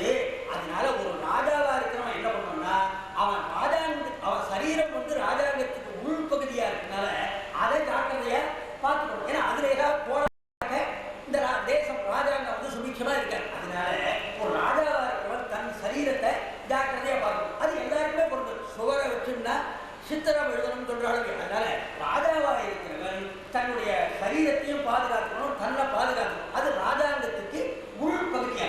ஆபியந்தரம் சரீரம் ஸ்வம் பாக்கியம் ராஷ்டிரம் உதாகிருதம். மித்த தேசம், தேசத்துல இருக்கிற பிரஜைகள், மிருகங்கள், பட்சிகள் அதெல்லாம் இருக்கு. அதெல்லாமும் ராஜாங்கத்துடைய வெளிப்பகுதி. அதுவும் க்ஷேமமா இருக்கணும். இப்போ வாதியானவன் சகல வானர சைக்கியத்தோட யுத்தத்துக்கு வராங்கிற மாதிரி அப்படி நினைச்சோம்னாக்கா என்ன ஆயிடும்? இந்த பாரத தேசம் முழுக்க யாருக்கு சொந்தம்? சுவாமி ராமன் எந்த இக்ஷ்வாகு குலத்துல பிறந்தாரோ அந்த இக்ஷ்வாகு குலத்தை சேர்ந்த ராஜாக்களுக்கு தான் இந்த பாரத தேசம் முழுக்க சொந்தம். அதுல ஒரு பாகமா இருக்கிற அந்த கிஷ்கிந்தையை தான் வாலி அரசாட்சி பண்ணிட்டுதான், சிற்றரசனா இருந்துருக்கான். அப்ப அதனால அந்த கிஷ்கிந்தையில இருக்கிற வானரர்கள்லாம் சுவாமி ராமன் ராஜாங்கத்துக்கு வெளிப்பகுதி மாதிரி. அதனால அவளை பாதுகாக்கிறது யாருடைய கடமை? சுவாமி ராமனுடைய கடமை. ஏன்னா அத்தனை வானவர்களும் யுத்தத்துக்கு வாலியோட வந்தாங்கன்னா சுவாமி என்ன பண்ண வேண்டியிருக்கும்? அந்த யுத்தத்துல ஈடுபடுற பொழுது பல வானவர்களையும் சுவாமி சம்ஹாரம் பண்ண வேண்டி இருக்கும். அதை அவாய்ட் பண்ண முடியாது. அந்த யுத்தத்துக்கு சுவாமி பயப்படுறாருன்னு சொல்ல முடியாது. ஏன்னா வால்மீகி சொல்லியிருக்காரு, 14,000 ராட்சசர்களை தண்டகாரண்யத்துல ஜனஸ்தானத்துல வதம் பண்றதுக்கு சுவாமி 72 நிமிஷம் எடுத்துருக்காரு. 14,000 ராட்சசர்களை வதம் பண்ண 72 நிமிஷம்னா ஒத்தனை வதம் பண்றதுக்கு எவ்வளவு டைமா இருக்குன்னு கணக்கு பண்ணினோம்னா 72 14,000 வகுத்து 60 பெருக்கணும்னா 1/3 செகண்ட் வரும். அப்போ ஒத்தனை ஒருவரை வதம் பண்றதுக்கு 1 செகண்ட் கூட ஆகல. 1/3 செகண்ட் தான் ஒத்தனை வதம் பண்றதுக்கு ஆகும். அதனால வாலியை மட்டும் வதம் பண்ணணும்னா அவ்வளவு சொல்ப டைம் போடும். ஆனா பல பேர் யுத்தத்துக்கு வந்தாங்கன்னா அவளையும் சுவாமி வதம் பண்ண முடியும். 14,000 ராட்சசர்கள் எப்படி 72 நிமிஷத்தை சம்பாரம் பண்ணாரோ அந்த நாவல் அத்தனை வானர சைக்கியங்களும் அவளையும் வதம் பண்ணி வாலியையும் ஜெயிக்க முடியும். ஆனா அத்தனை வானரர்களையும் இவர் வதம் பண்ணினாருன்னா என்ன ஆயிடும்? இவருடைய ராஜாங்கத்துக்கு வெளிப்பகுதியா அந்த வானரர்கள் இருக்கா. அவளுக்கு பலங்கிறது குறைஞ்சு போச்சு, அவளுக்கு வதங்கிறது ஏற்பட்டிருக்குன்னா அது சுவாமியுடைய ராஜாங்கத்தையே அது வலுவிழக்க செய்யும். இன்னொன்னும் இந்த வாலியை மட்டும் வதம் பண்ணிட்டு சுக்ரீவனுக்கு அந்த ராஜாங்கத்தை கொடுத்தாருன்னா இந்த வானர சைன்யங்கள் முழுக்க இவருக்கு சகாயம் பண்ணணும். யாருக்கு? சுவாமி ராமனுக்கு சகாயம் பண்ணணும். சீதாதேவியை தேடி கண்டுபிடிக்கிறதுல இந்த வானரர்கள் எல்லாருடைய சகாயமும் யாருக்கு தேவைப்படுறது? சுவாமி ராமனுக்கு தேவைப்படுது. சுக்ரீவனை ராஜாவாக்கிட்டாருன்னா அந்த வானரர்களுடைய சகாயமும் இவருக்கு தேவைப்படுது. அப்படி சகாயம் தேவைப்படுற வானரர்களை வாரி முன்னிறுத்தி யுத்தத்துக்கு வந்தாங்கன்னாக்க அப்போ அவளை பதம் பண்றதுங்கிறது அது புத்திசாலித்தனமான ஒரு காரியம். ஆனால் சுவாமியால முடியும். அந்த வானரர்கள் இல்லாமையே ராவணனோட யுத்தம் பண்ணி அவன் சம்பாரம் பண்ண முடியாதான்னு கேட்கலாம். என்னத்துக்கு இந்த வானரர்கள் அவ இல்லாமையே யுத்தம் பண்ண முடியாதா ராவணனோட கேட்கலாம். அந்த இடத்துல என்ன சிக்கல்னா ராவணனை வதம் பண்றது பெருசு இல்லை. அந்த வதம் பண்ற போது பிரம்மதேவர் என்ன வரம் கொடுத்துருக்கார் ராவணனுக்கு? மனுஷனால தான் உன்னை வதம் பண்ண முடியும்னு சொல்லியிருக்கார் பிரம்மதேவர். அதனால பிரம்மதேவருடைய வரத்துக்கு கௌரவம் கொடுக்கறதுக்காக தான் சுவாமி மனுஷ ஜாதியில பிறந்திருக்கார். பிரம்மதேவருடைய வரத்துக்கு கௌரவம் கொடுக்கணும். நந்திகேஸ்வரர் என்ன சாபம் கொடுத்திருக்கார்? வானரர்கள் மூலமாக ராவணனுக்கு வதம் வரும். அதனால அந்த நந்திகேஸ்வர சாபத்தையும் மனசுல வச்சுட்டு அந்த ராவணனுக்கு மனுஷர்களையும் வானர்களையும் கண்டாதான் அவனுக்கு மனசுல பயங்கிறது ஏற்படும். அப்பதான் அவனை சம்ஹாரம் பண்றதுங்கிறது நடக்கும். அதனால இந்த வானர்கள் சகாயமும் நமக்கு தேவைப்படுறது. எப்படி நம்ம மனுஷன அவதாரம் பண்ணது மட்டும் போராது, நந்திகேஸ்வர சாபத்தினால வானர்களுடைய சகாயமும் நமக்கு தேவைப்படுறது. அதனால அப்படி எந்த வானர்கள் சகாயம் தேவைப்படுறதோ அவளை வதம் பண்ணிட்டோம்னா அது தப்பாப்படும். அது நம்முடைய ராஜாங்கத்தையே அது வலுவிழக்க செய்யணும்னு சுவாமி அது யோஜனை. அதனால ஒரு நல்ல ராஜாவா இருக்கிறவன் என்ன பண்ணணும்னா தன் தேசத்துல இருக்கிற எல்லா ஜனங்களும் க்ஷேமமா இருக்கணும்னு நினைக்க வேண்டிய, அபராதம் பண்ணினவனை மட்டும்தான் தண்டிக்கணுமே ஒழிய அந்த அபராதம் பண்ணினவன் 10 பேரை தனக்கு சகாயமா கூட்டின்னு வந்தான்னா அவளெல்லாம் வதம் பண்ணணும்னு ராஜா நினைக்க கூடாது. அதனால ராஜாவா இருக்கிற பிரஜைகளுடைய கேவலத்துல கண்ணும் கருத்துமா இருக்கணும். அந்த மாதிரி கண்ணும் கருத்துமா ஒரு ராஜா இருந்தான்னா அந்த ராஜா அவன் ஸ்ரேயச அடைவான், அவன் கேவத்தை அடைவான்னு மனு தர்ம சாஸ்திரத்தில் சொல்றார். மனு என்ன சொல்லிட்டாருன்னா நரேந்திராக திரிதிமவ்யாந்தி பிரஜாபாலன தத்பராக, பிரஜைகளுடைய கேவத்தை ஒரு ராஜா முக்கியமா நினைச்சான்னா அவன் ஸ்ரேயச அடைவான், அவன் கேவத்தை அடைவான்னு சொல்லியிருக்கான். அப்போ சுவாமி ராமன் என்ன பண்ணோம்?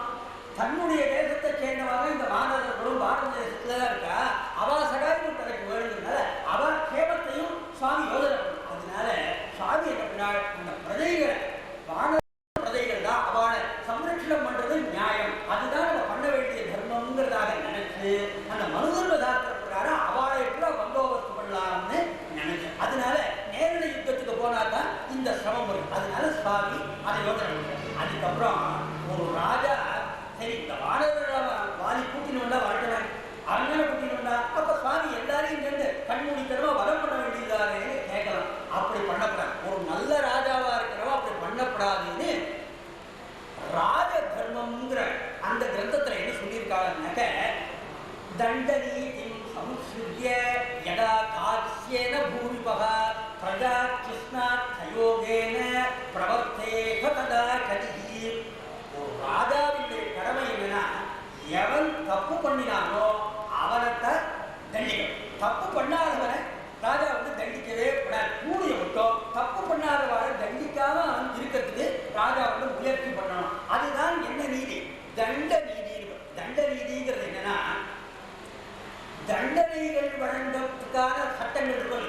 என்னென்ன தண்டனைகள் வழங்கலாம்ங்கிறதுக்கான சட்டங்கள் இருக்கிற அந்த சாஸ்திரத்துக்கு வெறும் தண்ட நீதின்னு. அதனால அந்த தண்ட நீதி என்ன சொல்றதுன்னா ராஜாவா இருக்கிறவன் தப்பு பண்ணினவனுக்கு தான் தண்டனையை கொடுக்கணும், மித்த அப்பாவி ஜனங்களுக்கு தண்டனையை அவன் கொடுக்கக்கூடாதுன்னு சொல்லியிருக்கு. ஆனா தண்ட நீதி சமுத்ஸ்ருத்ய யதா காஸ்யேன பூமிபக பிரஜா கிருஷ்ணா அயோகேன, இப்படி தண்ட நீதிங்கிறது இருக்கு. தண்டனை கொடுக்கிற சட்டங்கள்ங்கிறது இப்படி இருக்கு.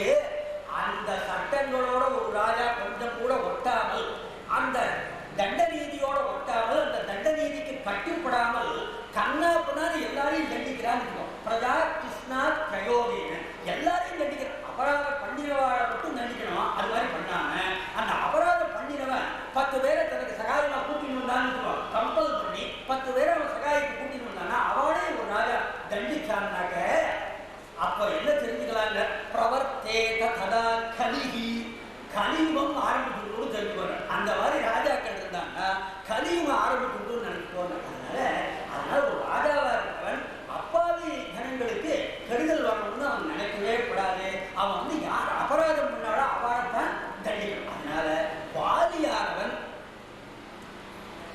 சகல வானர சைன்யத்தோட அவன் யுத்தத்துக்கு வந்துட்டான்னா அப்பவும் சிக்கல்ங்கிறது. அப்போ வாலியோட நேரடியாக யுத்தத்துக்கு சுவாமி போராடிடுவான்.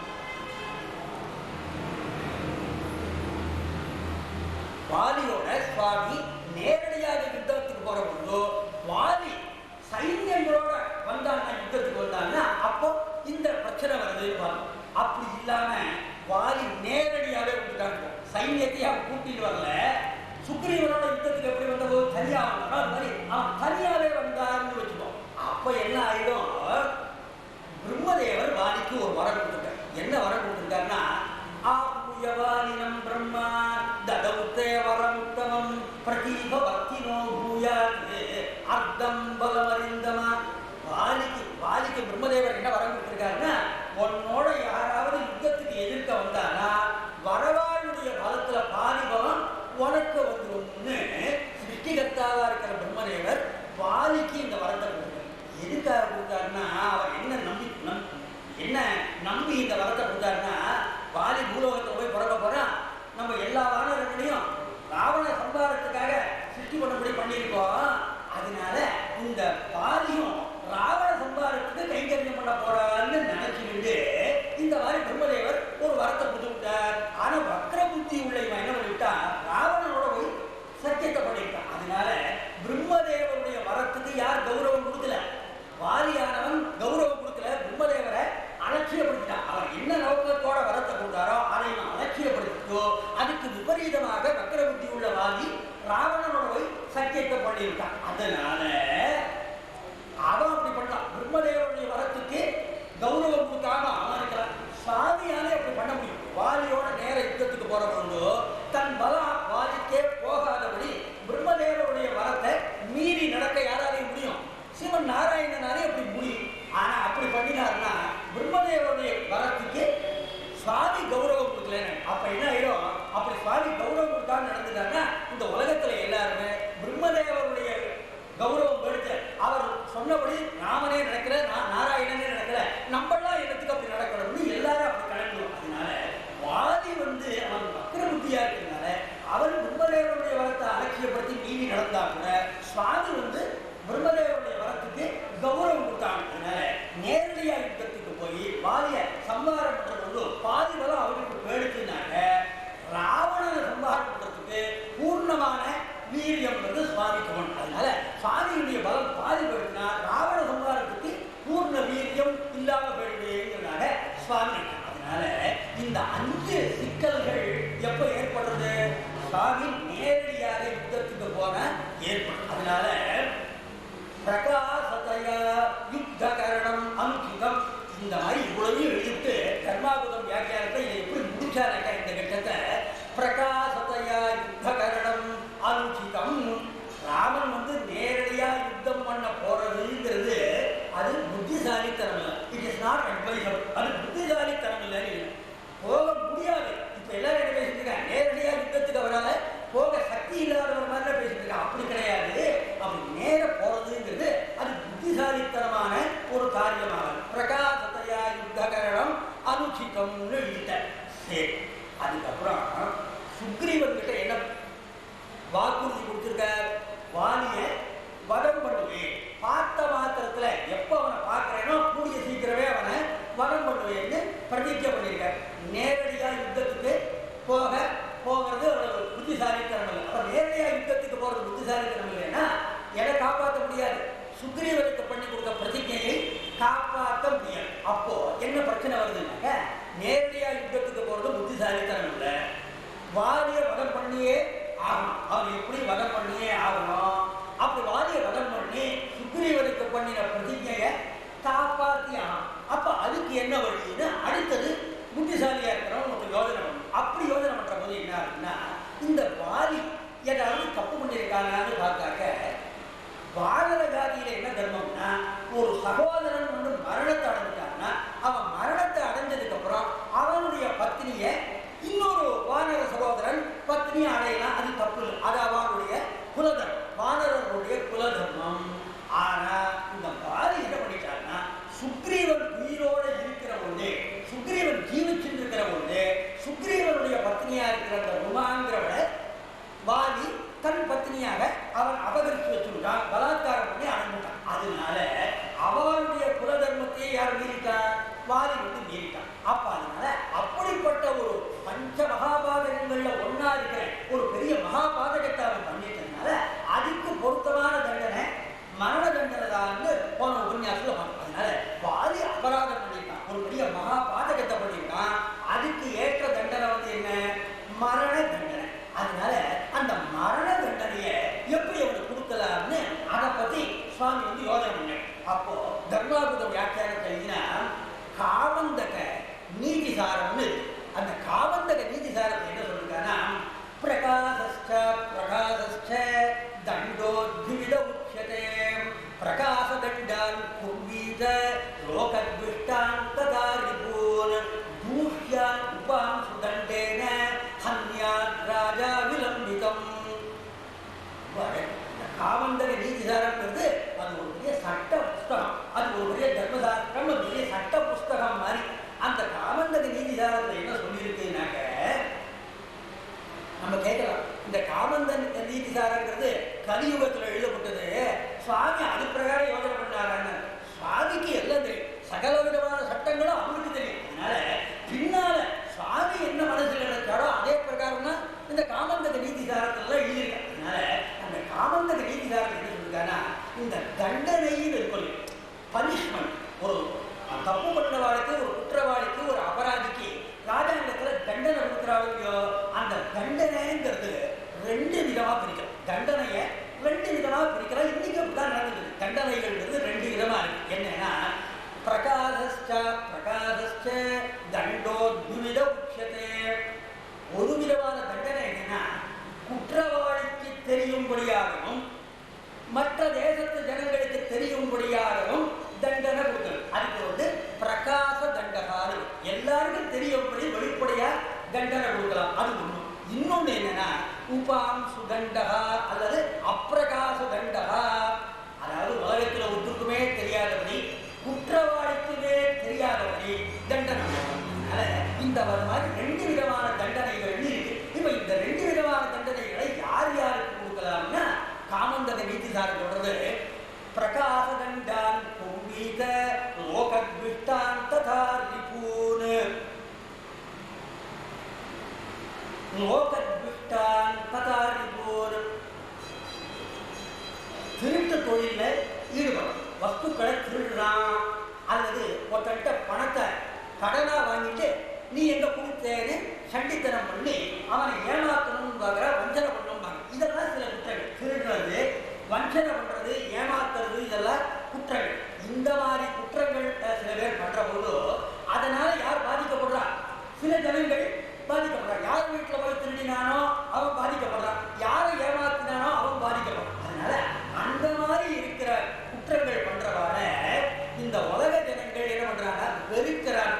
இவர்களால் இந்த குற்றவாளிகள்னால யார் பாதிக்கப்படுறாங்களோ அந்த பாதிக்கப்படுற ஜனங்கள் மட்டும்தான் அவளை வெறுக்கிறார். இப்போ ஒருத்த நாட்டில் வந்து ஒரு திருடன் திருடிட்டு போனான்னா அந்த திருடனை பற்றி அந்த வீட்டில் இருக்கிறவாங்க வெறுப்பான். ஐயோ இந்த மாதிரி வந்து திருடிட்டு போயிட்டாருன்னு நினைப்பாங்க. மித்த வீட்டில் இருக்கிறவாங்கன்னா வெறுக்க மாட்டான். அது மாதிரி சில குற்றங்கள் பண்றவாட சில ஜனங்கள் வந்து வெறுக்கிறார்.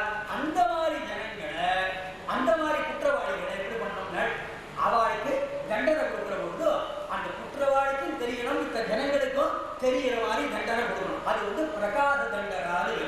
அதுக்கப்புறம் இன்னும் சில குற்றங்கள், அந்த மாதிரி குற்றங்கள், இந்த முதல் வகையான குற்றங்கள் திருடுறது, ஏமாத்துறது, இதெல்லாம் பண்றாங்களே அவளை உலகத்தில் இருக்கிற ஜனங்கள் வெறுக்கிறாங்க. லோகத்விஷ்டான், உலக ஜனங்கள் வெறுக்கிறவாளுக்கு பகிரங்கமான தண்டனையை கொடுக்கணும், எல்லாருக்கும் தெரிஞ்ச மாதிரி தண்டனையை கொடுக்கணும்னு சொல்றாங்க. ஆனா இன்னொரு வகையான குற்றவாளிகள் இருக்கு. அவ யாருன்னா தூஷ்யகா. தூஷ்யகாங்கிறவ யாருன்னா நம்ம சொல்றவங்க இந்த உலகத்துல ஒரு பெரிய மகாபாதகத்தை பண்ற பொழுது இந்த உலகத்துல எல்லாரும் அவனை சபிக்கிறான் அப்படின்னு 100 சாபத்தெல்லாம் அவன் வாங்கி கட்டிக்கிறான்னு சொல்றோம் இல்லையா? அந்த மாதிரி இந்த உலகத்துல 100 சாபத்தை வாங்கி கட்டிக்கிறவன் எல்லாராலையுமே தூஷணம் பண்ணப்படுறவனுக்கான அவனுக்கு தூஷ்யகான்னு பேர். அப்படிப்பட்டவா இருக்காங்க. இந்த தூஷ்யகாங்கிற வகையை சேர்ந்தவா இருக்காங்க. அவளுக்கு என்ன தண்டனைன்னா அவளுக்கு ரகசியமான தண்டனை கொடுக்கலாம்னு காமந்தக நீதிசாரத்துல சொல்லியிருக்கான். இந்த தூஷ்யகாங்கிறவ யாருன்னா, இந்த தூஷ்யகான்னு சொல்றவ இந்த உலகத்தினுடைய சாபத்தை வாங்கி கட்டிக்கிறாங்க. அப்படிப்பட்டவ யாருங்கிறது தர்மசாஸ்திரங்கள்ல 2 திஷ்டாந்தம் சொல்லியிருக்காங்க. அந்த தூஷ்யகாங்கிறவ யாருன்னாக்க மகாபாரதத்தில் சொல்லியிருக்காங்க. எக்கச்சித் தர்ம சமயாத்து பிரச்சுதோ தர்ம சாதனஹ தம்பேனைவ சஹந்தவ்யஹ தம்ப பந்தாரம் சமாஸ்ரிதா. தூஷ்யங்கிறவன் யாருன்னா எக்கச்சித் தர்ம சமயாத்து பஷ்டுதோ தர்ம சாதனா. நம்மளாம் எதை கடைபிடிக்கிறோம்? தர்மத்தை நம்மள கடைபிடிக்கிறோம், சட்டம் ஒழுங்குக்கு நம்ம கட்டுப்பட்டு நடக்கிறோம். ஆனா சில பேர் என்ன பண்றான், சட்ட ஒழுங்க அவன் கடைபிடிக்கிறதே சட்ட ஒழுங்க மீறதையும் அவன் தொழில வச்சுட்டு இருக்கான். அவனுக்கு எது சாதனமா இருக்கு? அதர்மங்கிறது தான் சாதனமா இருக்கு. அப்படி கொலை குற்றம் இது மாதிரி பெரிய பெரிய மகா பாத்தகங்களை பண்றான். சட்ட ஒழுங்குக்கு அவன் கட்டுப்படுறதில்ல, தர்மசாஸ்திரங்களுக்கு கட்டுப்படுறதில்ல, அதர்மமான காரியத்துல ஈடுபடுறான். அப்ப அவன் என்ன காரியம் பண்றான்? அதிரடி நடவடிக்கைகள் ஈடுபடும். சட்ட ஒழுங்குக்கு கட்டுப்படாமல் அதிரடி நடவடிக்கைகள் அவன் ஈடுபட்டு இருக்கான். அப்படிப்பட்டவன் இருக்கான். அவனுக்கு என்ன தண்டனை கொடுக்கணும்னு மகாபாரதத்தில் சொல்லியிருக்கீங்கன்னா, தம்பேனை வசகந்தவ்யா. அப்படிப்பட்டவனுக்கு எப்படி பண்ணணும்னா அதிரடி நடவடிக்கை மூலமாக அவனுக்கு தண்டனை கொடுக்கும். அவன் சட்ட ஒழுங்க கவலைப்படாம சட்டத்தை தங்கையில வச்சுக்கிட்டு அதர்ம மார்க்கத்தில் அவன் ஈடுபட்டான்னா அவன் எப்படி அதிரடி நடவடிக்கை ஈடுபடுறானோ அந்த மாதிரி நீயும் அதிரடி நடவடிக்கையினாலே அவனுக்கு தண்டனை கொடுக்கிறதாக தம்பேனைவ சகந்தவ்யா தம் பந்தாரம் சமாசிக்கிறாங்க. அதனால தூஷ்யகாங்கிறவருக்கு எப்படி அதிரடி நடவடிக்கை மூலம் தண்டனை கொடுக்கலாம்னு மகாபாரதத்தில் சொல்லியிருக்காங்க. இது ஒரு திருஷ்டாந்தம். அப்புறம் இன்னொரு என்னன்னாக்க, இந்த வாலி யுத்தத்துக்கு வந்தான்னு சொல்லுவோம். சுவாமியோட யுத்தத்துக்கு வரபோது சுவாமி நேரடியாக கூட்டாங்க. சுவாமி நேரடியா வாலியை யுத்தத்துக்கு கூப்பிடும்போது வானர சைன்யங்களோட வராங்க.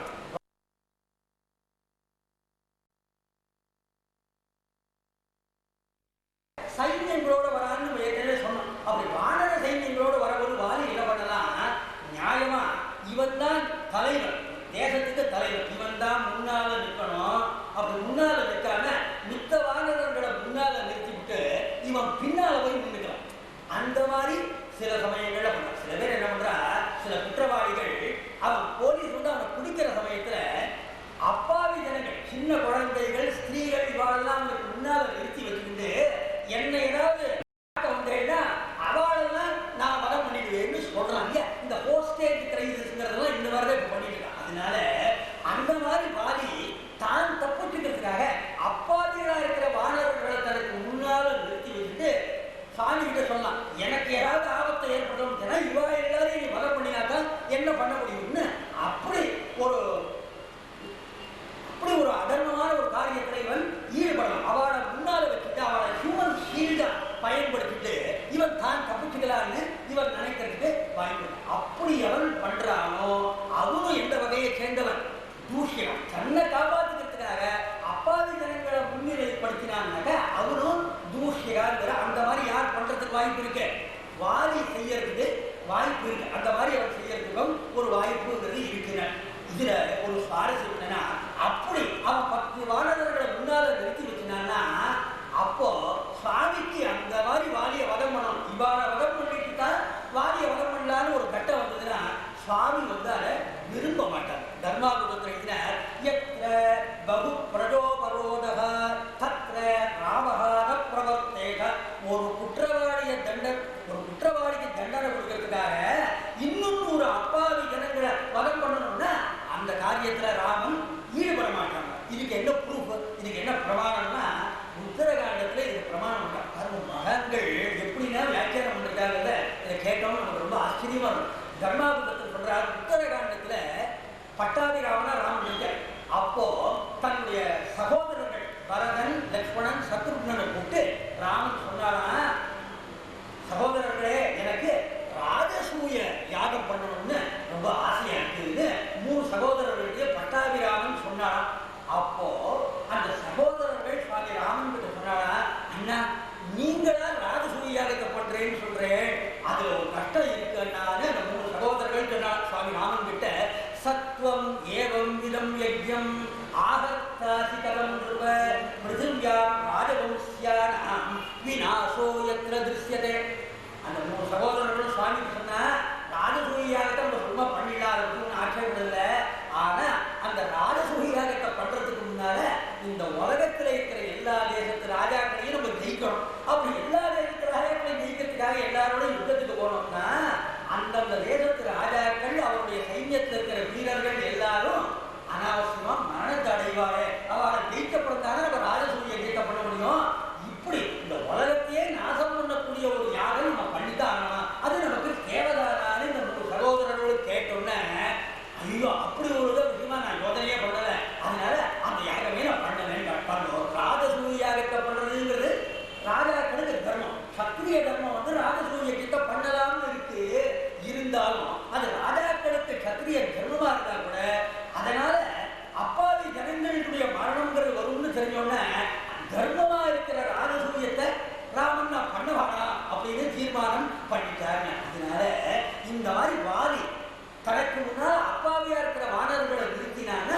அவன் தூஷியனா போடுவான்.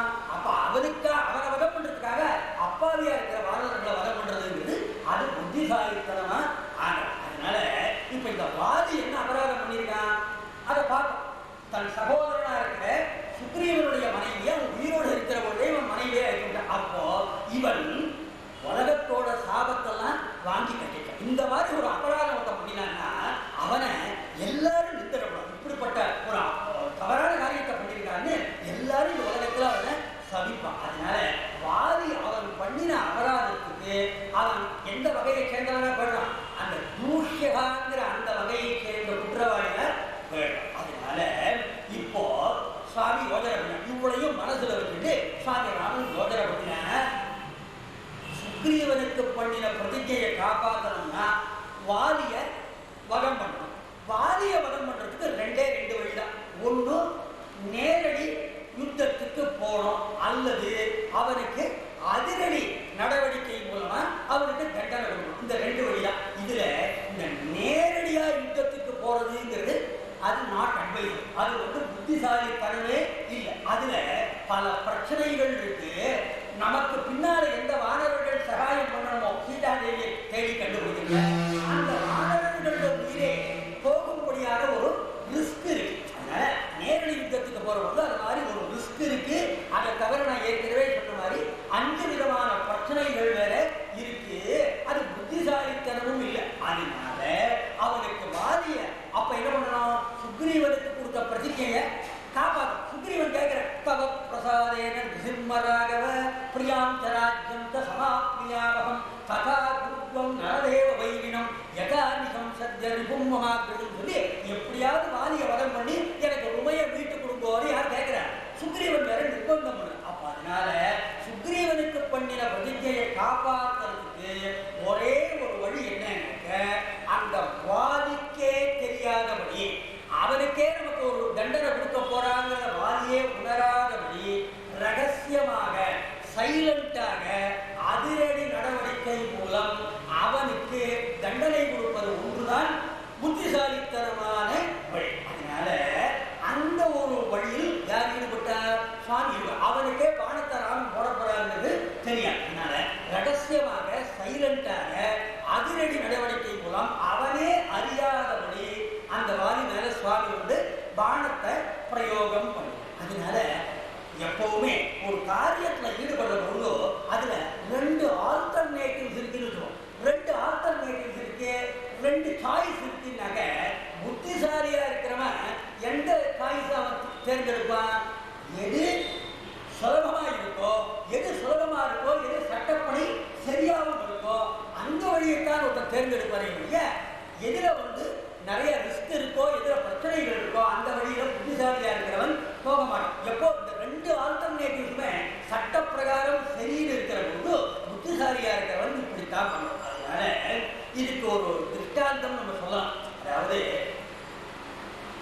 விநாயகருக்கும் சுப்பிரமணிய சுவாமிக்கும் ஒரு போட்டி வந்த பொழுது பார்வதி பரமேஸ்வரன் என்ன சொன்னா, இந்த பூலோகத்தை பிரதட்சிணம் பண்ணிட்டு எங்க 2 பேரையும் யார் பிரதட்சிணம் பண்ணி நமஸ்காரம் பண்றாளோ முதல்ல அவன் ஜெயிச்சவான்னு சொன்னான். அப்போ இந்த மாதிரி பூலோகத்தை பிரதட்சிணம் பண்ணி பெற்றோர்களையும் பிரதட்சிணம் பண்ணுறது அது நிபந்தனை. இதை 2 விதத்துல பண்ணலாம். உடனே சுப்பிரமணிய சுவாமி மயில் வாகனராக இருந்தால அவர் இந்த பூலோகத்தையே சுத்திட்டு வரணும்னு அவர் கிளம்பிட்டார். விநாயகர் என்ன எழுதுறோம்னா, தர்மசாஸ்திரங்கள் சொல்றது இந்த உலகம் எல்லாம் நம்ம பெற்றோர்களா இருக்கிற பார்வதி பரமேஸ்வரனுடைய சரீரத்திலேயே இந்த உலகம் முழுக்க இருக்கிறது தர்மசாஸ்திரங்கள் சொல்றது. அதனால முருகன் மயில் வாகனத்தை கிளம்பி போயிட்டா அவன் இன்னைக்கு போய் சுத்திட்டு வர போறான்.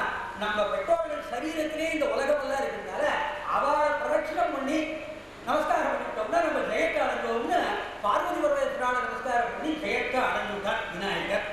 இதை தப்பு சொல்ல முடியாது. இது தர்மசாஸ்திர பிரகாரம் இது சரியான இதுதான். இப்படி விநாயகர் ஜெயத்தை அடைஞ்சோம்னா விநாயகர் ஜெயிச்சதை பொறுத்துக்காம அசூயினால அவருக்கு இந்த உலகத்தை சுத்தி வர்றது சக்தி இல்லைன்னு சொன்னாங்க. அது அது பொருத்தமாக. அதே மாதிரி ஒருத்தனை மூக்க தொடுறாங்க. மூக்க தொடுனா புத்திசாலி நேரடியா மூக்க தொட்டுக்கிட்டான். அப்படி அவன் நேரடியா மூக்க தொட்டன்னு அதை பொறுத்துக்க முடியாம உனக்கு சுத்தி மூக்க தொட தெரியலேன்னு அப்படி வாதாடினோம்னாக்க அது சரி.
என்னவோ நேரடியா போயிருந்தாக்க ராமருக்கு சக்தி கிடையாது, அவர் அந்த யுத்தத்துல போட்டிருப்பாருங்கிற மாதிரி சித்தரிச்சு அப்படி வந்து நேரடி யுத்தத்துக்கு போல மறைஞ்செடுத்தது தப்புன்னு. அப்ப ராமர் சக்தியற்றவர்னு பேசுறது அது இன்னும் அபத்தம். ஏன்னாக்க ராமாயணத்துல அதுக்கு பிரமாணம் இல்லை, ராமர் சக்தியற்றவர் அப்படின்னு சொல்றதுக்கு பிரமாணம் இல்லை. ஏன்னா ஜனஸ்தான யுத்தத்துல என்ன சொல்லியிருக்கார் வால்மீகி, கரதூஷண முக்கியானாம் நிகதானி மகாமுதே அர்த்தாதிக பூத்தேன ராமேண விசிதைஸ்வரைஹி.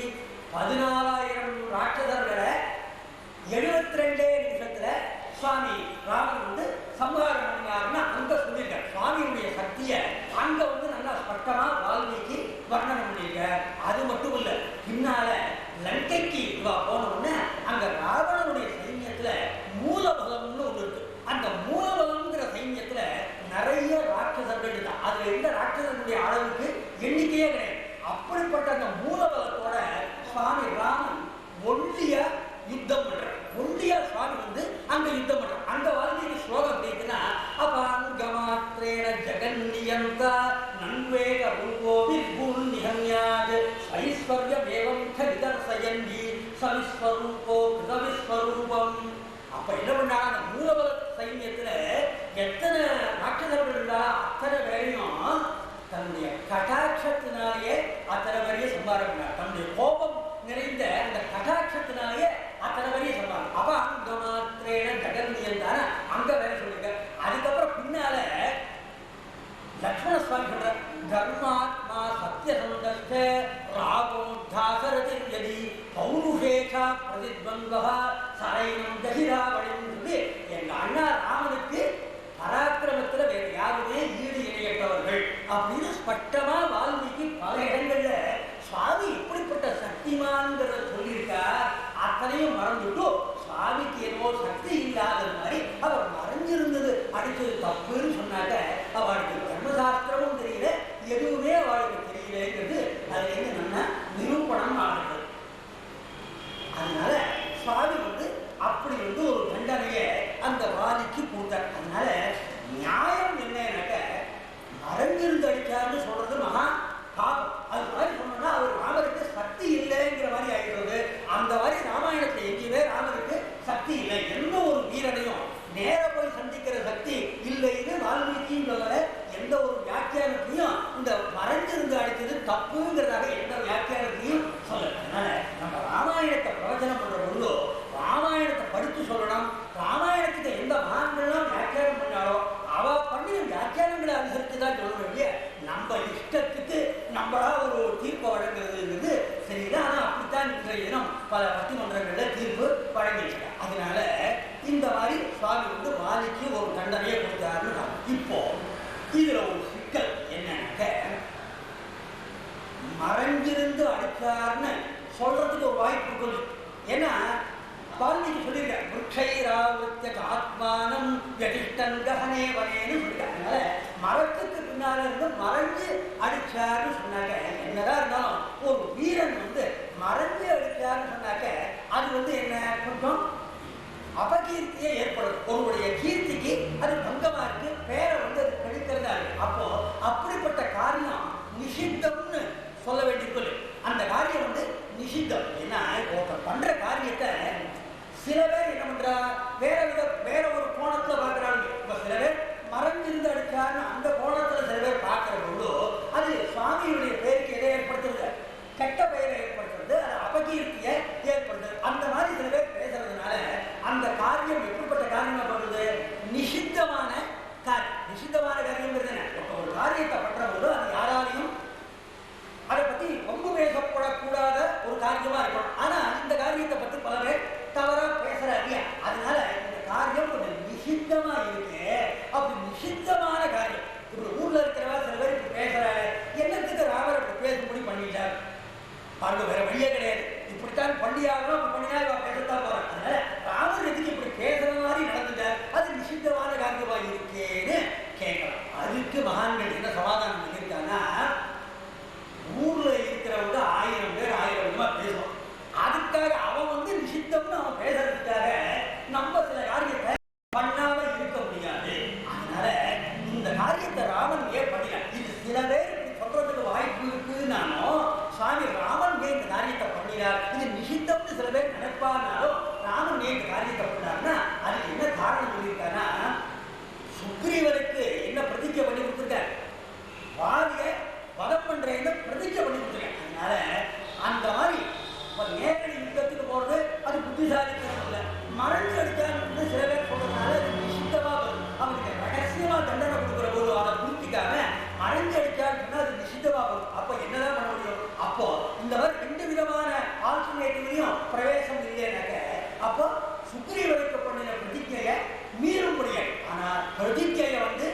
மீறவே கூடாது, பிரதிஜையை வந்து காப்பாற்றும். அதனால நம்ம ஒருத்தருக்கு ஒரு பிரதிஜை பண்ணி கொடுத்துருக்கோம், அதை வேற விதமா நிறைவேற்றவே முடியல.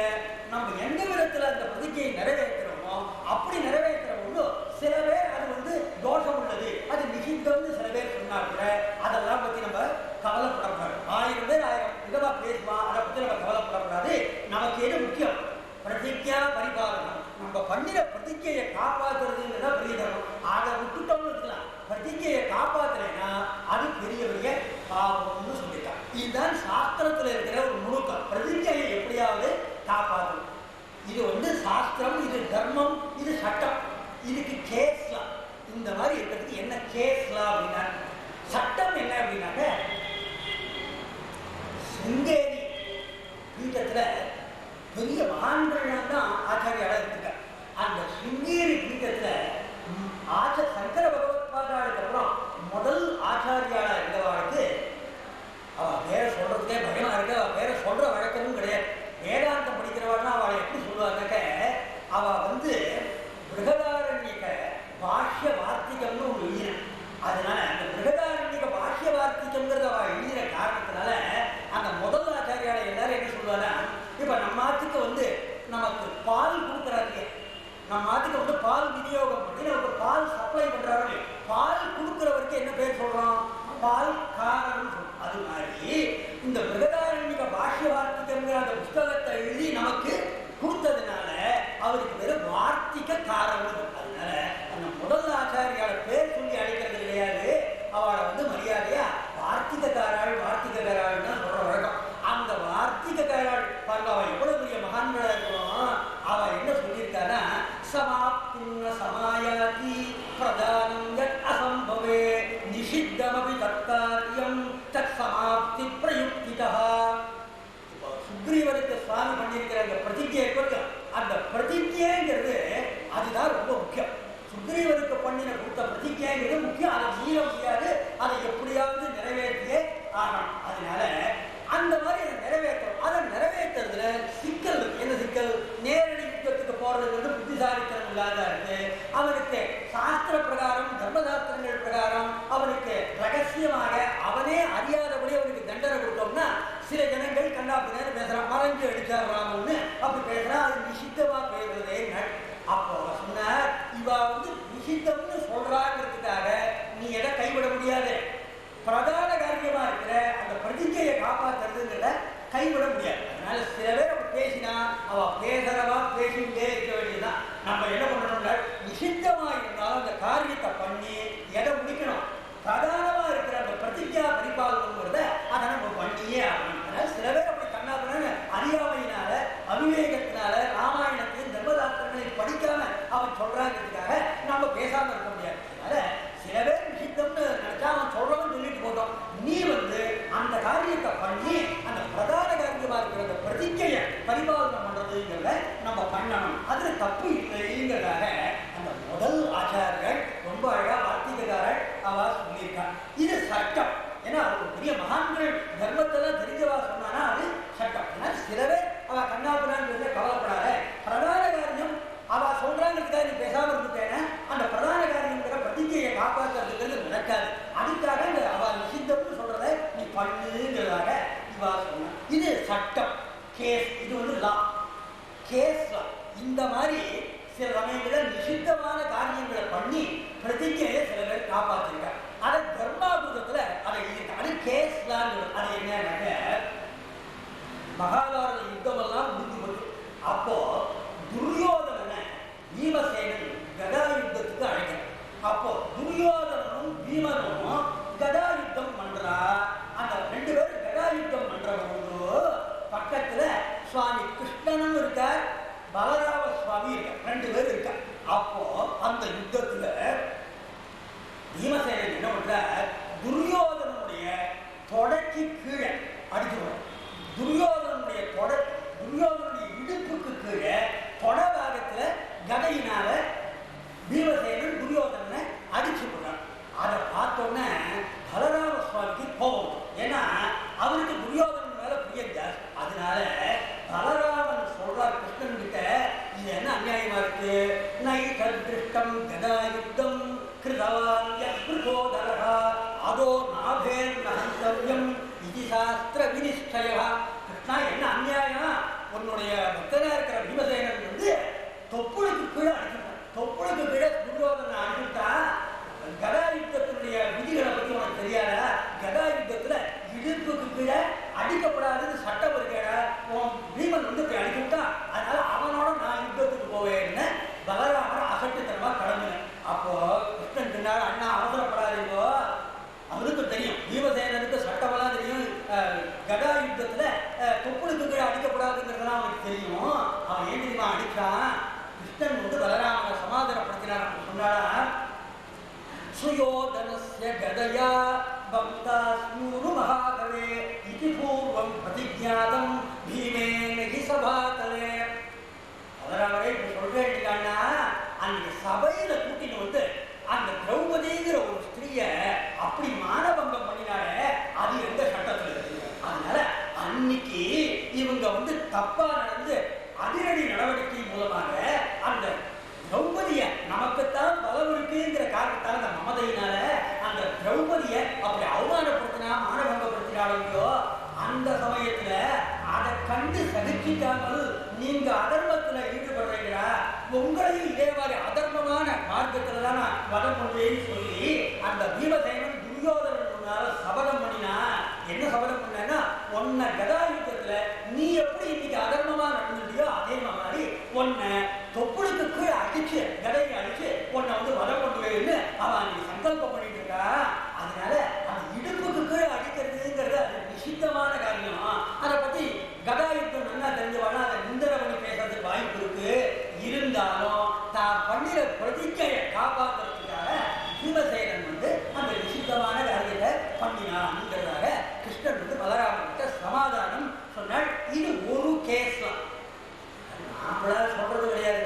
நம்ம ராமாயணத்துல நம்மள சொல்றதுக்கு ஒண்ணுமே பெரியவா விட்டு வைக்கிறேன். அவ எல்லா வியாக்கியானங்கள் பண்ண அத்தனை பெரியவாடும் ராமாயணத்தை என்னென்னலாம் சொல்லணுமோ அத்தனை பாசிபிலிட்டிஸையும் எக்ஸ்ப்ளோர் பண்ணி அவ எழுதினதை நம்ம படிச்சு அதை சொன்னாலே அதுவே பெரிய காரியம். அதனால எல்லாம் பெரியவா எழுதினது தான். அதனால இது ஒரு கேஸ்லாம் இருக்கா தர்மாபுரத்துல.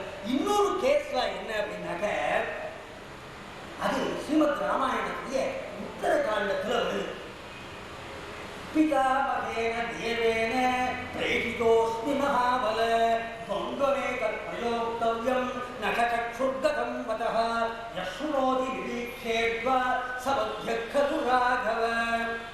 சுவாமி ராமன் இந்த பூலோகத்துல 11,000 வருஷங்கள் நான் ராஜ்ய பரிபாலனம் பண்றேன்னு தேவதைகளுக்கு அனுகிரகம் பண்ணியிருக்கார். அதே மாதிரி 11,000 வருஷங்கள் ராஜ்ய பரிபாலனம் பண்ணி முடிச்சுட்டார்.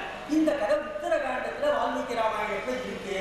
11,000 வருஷங்கள் பூர்த்தி ஆயிருக்கு பிரதிஜை பண்ண பிரகாரம். அப்போ ஒரு நாளைக்கு சுவாமி அரண்மனையில இருந்தார்.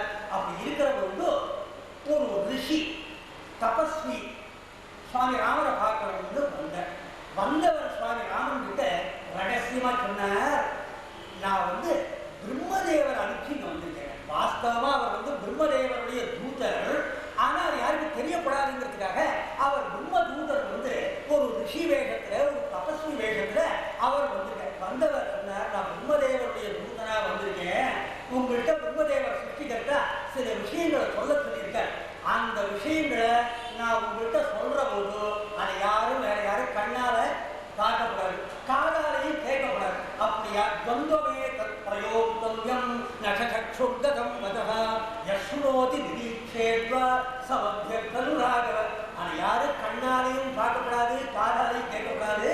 அப்படி யாராவது கண்ணால பார்த்துட்டானாலோ காதால கேட்டுட்டானாலோ அவனுக்கு மரண தண்டனை கொடுக்கணும் அப்படின்னு. அதனால ஜாக்கிரதையா இருந்தோ. நான் உங்களுக்கு அந்த விஷயத்தை அப்புறம் தான் சொல்லுவேன். எல்லாருக்கும் உத்தரவு போட்டுருவோம், யாரும் இதை பார்க்கக்கூடாதுங்கிறதுக்காக நீங்க ஜாக்கிரதையா உத்தரவு போடுவோம்னு சொன்னார். உடனே சுவாமிக்கு லக்ஷ்மணன் மேலதான் ரொம்ப பிரியம் ஜாஸ்தி. லக்ஷ்மணா வாடா, இந்த மாதிரி விஷயம் பிரம்மதூதர்னு சொல்லலை. என்ன பண்ண, இவர் வந்து என்கிட்ட ஒரு விஷயத்தை சொல்ல போற, அதை ரகசியமாக தான் சொல்றது, யாரும் கேட்கவும் கூடாது பார்க்கவும் கூடாதுங்கிற.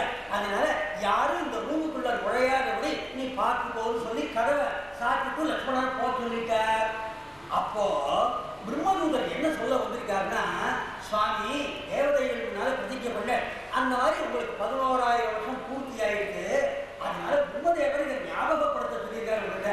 அதனால நீங்க இன்னும் கொஞ்ச நாள் நினைச்சேன்னா இருந்தோம், அல்லது உங்களுக்கு வைகுண்டத்துக்கு திரும்ப வரணும்னு ஆசை இருந்ததுன்னா திரும்ப வைகுண்டத்துக்கு வந்துருக்கோம். இந்த விஷயத்தை ஞாபகப்படுத்துறதுக்காக தான் என்ன அனுப்பிச்சிருக்காரு பிரம்மதேவர்னு அந்த விஷயத்தை அவர் சொல்லியிருக்கார். இதுக்குள்ள என்ன ஆயிருக்கு, இவர் இந்த பிரம்மதூதர் இப்படி விஷயத்தை சுவாமிகிட்ட சொல்லிட்டு இருக்கிறதுக்கு முன்னால அந்த கடவுளுக்கு அண்ணன் பக்கம் லட்சுமண சுவாமி ஜாக்கிரதையா பாதுகாத்து இருக்கார். அந்த சமயம் பார்த்து தலைவிதி துர்வாச மகிழ்ச்சி வந்து எல்லாரும் எதுக்கடுக்காக கோபப்படுற இந்த துர்வாச மகிழ்ச்சி வந்த லட்சுமணா நான் இப்பவே ராமரை பார்க்கணும் அப்படின்னார். அவர் லட்சுமணன் சொன்னார் இப்ப பார்க்க முடியாது, இது மாதிரி ஒரு சங்கடமான ஒரு நிலைமை யாரோ ஒருத்தர் வந்திருக்க, அவர் இப்படி ஒரு நிபந்தனை போட்டுட்டார், அண்ணா அவரோட பேசிட்டு இருக்கார், அவர் போகட்ட வழியில அப்புறம் உங்களை உள்ள விடுறேன்னார். அப்ப சொன்னார் இந்த துர்வாச அவருக்கு அவர் யாரும் கடுத்தா பிடிக்காது. அதனால அவர் சொன்னார் அஸ்மின் க்ஷணேமாம் சௌமித்ரே ராமாய பிரதிவேதய, என்னால இருக்காத காத்துட்டு முடியாது, நேர போய் இப்ப சொல்லும் உங்க அண்ணா ராமகிட்ட சொல்லும், துர்வாசன் வந்து கேட்கணும், அவர் எல்லாம் பொறுத்துவார் சரிங்குவார் அப்படிங்கிறதாக மிரட்டினார். லட்சுமணன் இல்ல முடியாது மகனே, நேர சமயம்னா உங்களை உள்ள விட்டுருவேன், இப்போ ஒரு இக்கட்டான நிலை உங்களை உள்ள விட முடியாதுன்னு துர்வாசனுக்கு கோபம் இருக்கும். துர்வாசன் என்ன சொன்னாரா லட்சுமணன்ட்ட, விஷயம் துவாம் புறம் செய்வ சபிஷ்யே ராகவம் ததா பரதம் செய்வ சத்ருக்னம் யுஷ்மாகம் யாக சந்ததிஹி. பாருங்கோ, இந்த மாதிரி 11,000 வருஷங்கள் ராமாவதார பூர்த்தியான சமயத்துல சுவாமி ராமருக்கு குசலவர்கள் சந்ததி ஏற்பட்டிருக்கும். அதே மாதிரி பரதன் லக்ஷ்மணன் சத்ருக்னன் இவா எல்லாருக்கும் புத்திரபாக்கியம்லாம் ஏற்பட்டு இவாளுக்கு சந்ததிகள் வேற இருக்கு. இப்போ துர்வாசன் சொல்ற லக்ஷ்மணா இப்பவே என்ன உள்ள விடு, அப்படி என்ன உள்ள விடலைன்னா இந்த கோசல தேசத்தையே சபிச்சிருவேன். அது மட்டும் இல்ல, இந்த அயோத்திங்கிற இந்த ராஜதானி இப்போயும் அதுக்கு சாபம் கொடுப்பேன், உனக்கு சாபம் கொடுப்பேன், உங்க அண்ணா ராமனுக்கு சாபம் கொடுப்பேன், பரதனுக்கு சாபம் கொடுப்பேன், சத்ருக்னனுக்கு சாபம் கொடுப்பேன், உங்களுடைய சந்ததிகள் எல்லாருக்கும் சாபம் கொடுப்பேன், எல்லாரும் நாசமா போயிடும். அதனால அப்படி அவங்க உங்க எல்லாருக்கும் சாபம் கொடுத்துருவேன், என்னை போய் உள்ளது. அப்போ லக்ஷ்மணன் யோஜனை ஏகஸ்ய மரணம் மேஸ்து மாவு சர்வ விநாசனம் இது புத்தியா வினிஷ்டித்ய ராகவாயன்யவேஹிதயத். மகன்களுடைய ஒரு சுபாவம் என்னன்னா, இப்ப அண்ணா சொன்னாங்கிறதுக்காக இவரை உள்ள விடாமல் இருந்தாக்க இந்த விஸ்வாக்கு குலமே நாசமாகும், எங்க எல்லாருடைய சந்ததிகளும் சேர்ந்து நாசமாயிடும்னு இவர் சொல்றார். அப்படி இவரை உள்ள விடணும்னா நான் போய் அண்ணாட்ட உத்தரவு வாங்கணும். அதனால இவரை உள்ள விடலைன்னா இந்த விஸ்வாக்கு குலமே நாசமா போறது. இவருக்கு அனுமதி வாங்கறதுக்காக நான் உள்ள போனேன்னாக்க எனக்கு மட்டும்தான் அண்ணா வந்து மரண தண்டனை கொடுப்பாங்க. ஏன்னா அந்த பிரம்மதூதர் பேசிட்டு இருக்கிற போது நான் போனதுனால எனக்கு மட்டும் மரண தண்டனை கிடைக்கும். அதனால மொத்தம் நாசமா பரவாயில்ல, இதுக்கு அனாவசியமா இந்த குலம் நாசமாகணும்னு மனசியா இருந்த லட்சுமணன் வருவோ அப்படி தீர்மானம் பண்ணி அந்த கதவை டக்குன்னு திறந்து உள்ள போயினாரா. அப்போ பிரம்மதூதர் அவர் விஷயத்தை சொல்லிட்டார், அவர் போயிட்டார். அப்ப அந்த வாக்கை நிறைவேற்ற முடியும். ஏன்னா ராமன் என்ன அந்த பிரம்மதூதத்தை என்ன பிரதிஜை பண்ணியிருக்கார், சரி நீ நம்ம 2 பேரும் பேசுறதை யாரும் பார்க்காதபடி நான் பார்த்துக்கிறேன்னு பிரதிஜை பண்ணி கொடுத்துருக்காருங்களோ. லட்சுமணன் உள்ள வந்துட்டார். அதனால என்ன பண்ணாரா சுவாமி, விசர்ஜயே த்வாம் சௌமித்ரே மாபூ தர்ம விபர்ஜயः தியாகோ வதோவா வீதः சாதுனாம் உபயம் சமம். அந்த விஷயம் என்ன சொல்லிட்டாரு, யார் பார்க்கிறாளோ அல்லது கேட்கிறாளோ அவளுக்கு மரண தண்டனை கொடுக்கணும்னு சொல்லியிருக்காரு. ஆனா சுவாமி என்ன பண்ணாரா, லட்சுமணனை கூப்பிட்டார்.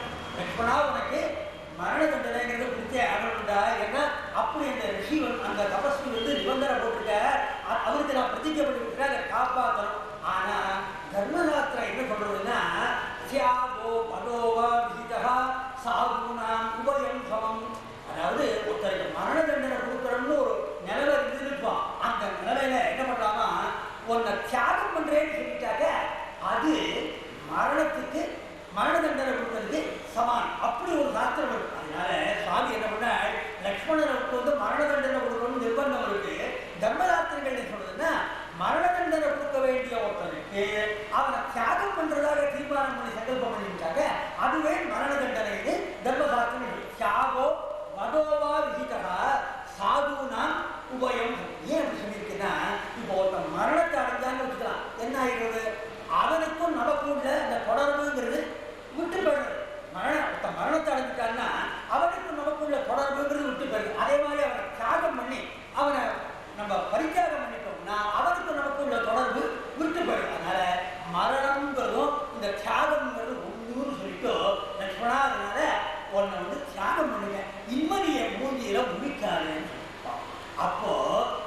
நம்ம அண்ணா மூடியில் நம்ம முடிக்க முடியாதுன்னு சொன்னா லக்ஷ்மணன் தன்னுடைய சரீரத்தோடையே சொர்க்கத்துக்கு லக்ஷ்மணன் போயிடுறார். அப்படி போன உடனே நல்ல வேலையா அது கோயின்சிடன்ஸ் என்னன்னா சுவாமியும் 11,000 வருஷங்களே பூர்த்தி முடிச்சார் பூலோகத்தில். அந்த சமயத்தில் நல்ல வேலையா இது நடந்தது. சுவாமிக்கு லக்ஷ்மணனை பிரியறதுக்கு இஷ்டம் இல்லை. அதனால பிரியறதுக்கு இஷ்டம் இல்லாத லக்ஷ்மணனை தியாகம் பண்றேன்னு லக்ஷ்மணன் சசரீரத்தோட அவர் சொர்க்கத்துக்கு போயிட்டார். உடனே ராமன் நினைச்சார் லக்ஷ்மணன் போனப்போ நம்ம இடத்துக்கு இருக்கணும்னு நினைச்சார். உடனே இந்த அயோத்தியில இருக்கிற ஜனங்கள்கிட்டலாம் சொன்னான், நான் வைகுண்டத்துக்கு போகிறேன், அதனால் நான் தனியாக போனேன். இந்த அயோத்தியில யார் யாருக்கெல்லாம் வைகுண்டத்துக்கு போகணும் புண்ணிய லோகத்துக்கு போகணும்னு ஆசை இருக்கோ எல்லாரும் என்னோட வரலாம். நான் சரையு நதியினுடைய கரையில நின்றுட்டு நான் வைகுண்டத்துக்கு போகிறேன், யார் யாரெல்லாம் இஷ்டப்படுறோ எல்லாரும் வரலாம்னு சொன்னேன். அன்னைக்கு எந்தெந்த ஜனங்கள்லாம் சுவாமியோட சொர்க்காரோகணம் பண்ணாரோ எல்லா ஜனங்களும் வந்தான். பத்மபுராணத்தை கூட சொல்லிட்டா அயோத்தியா அதின பூர்வம் யகா ராவேண சங்கதாகான்னு சொல்லிட்டா. அதனால அப்படி அந்த தன் தேசத்து ஜனங்களையும் அழைச்சிட்டு சுவாமி சிவன் நாராயணனாக வைகுண்டத்துக்கு போயிட்டார். இந்த தன்னுடைய தேசத்தை சேர்ந்த ராம பக்தர்கள் இருக்காளோ அவளோட சுவாமி என்ன பண்ணால தான் நாராயண ரூபத்தில் வைகுண்டத்துக்கு போறதுக்கு முன்னால சாந்தானிக லோகம்னு ஒரு லோகம். அதனால அந்த சாந்தானிக லோகம்ங்கிறதுல சுவாமி ராமனாகவே இன்னைக்கும் அந்த சாந்தானிக லோகத்துல சுவாமி இருந்துருக்காருன்னு உத்தரகாண்டத்துல இந்த கதையை சொல்லியிருக்காங்க. இப்போ விஷயத்துக்கு வருவோம்.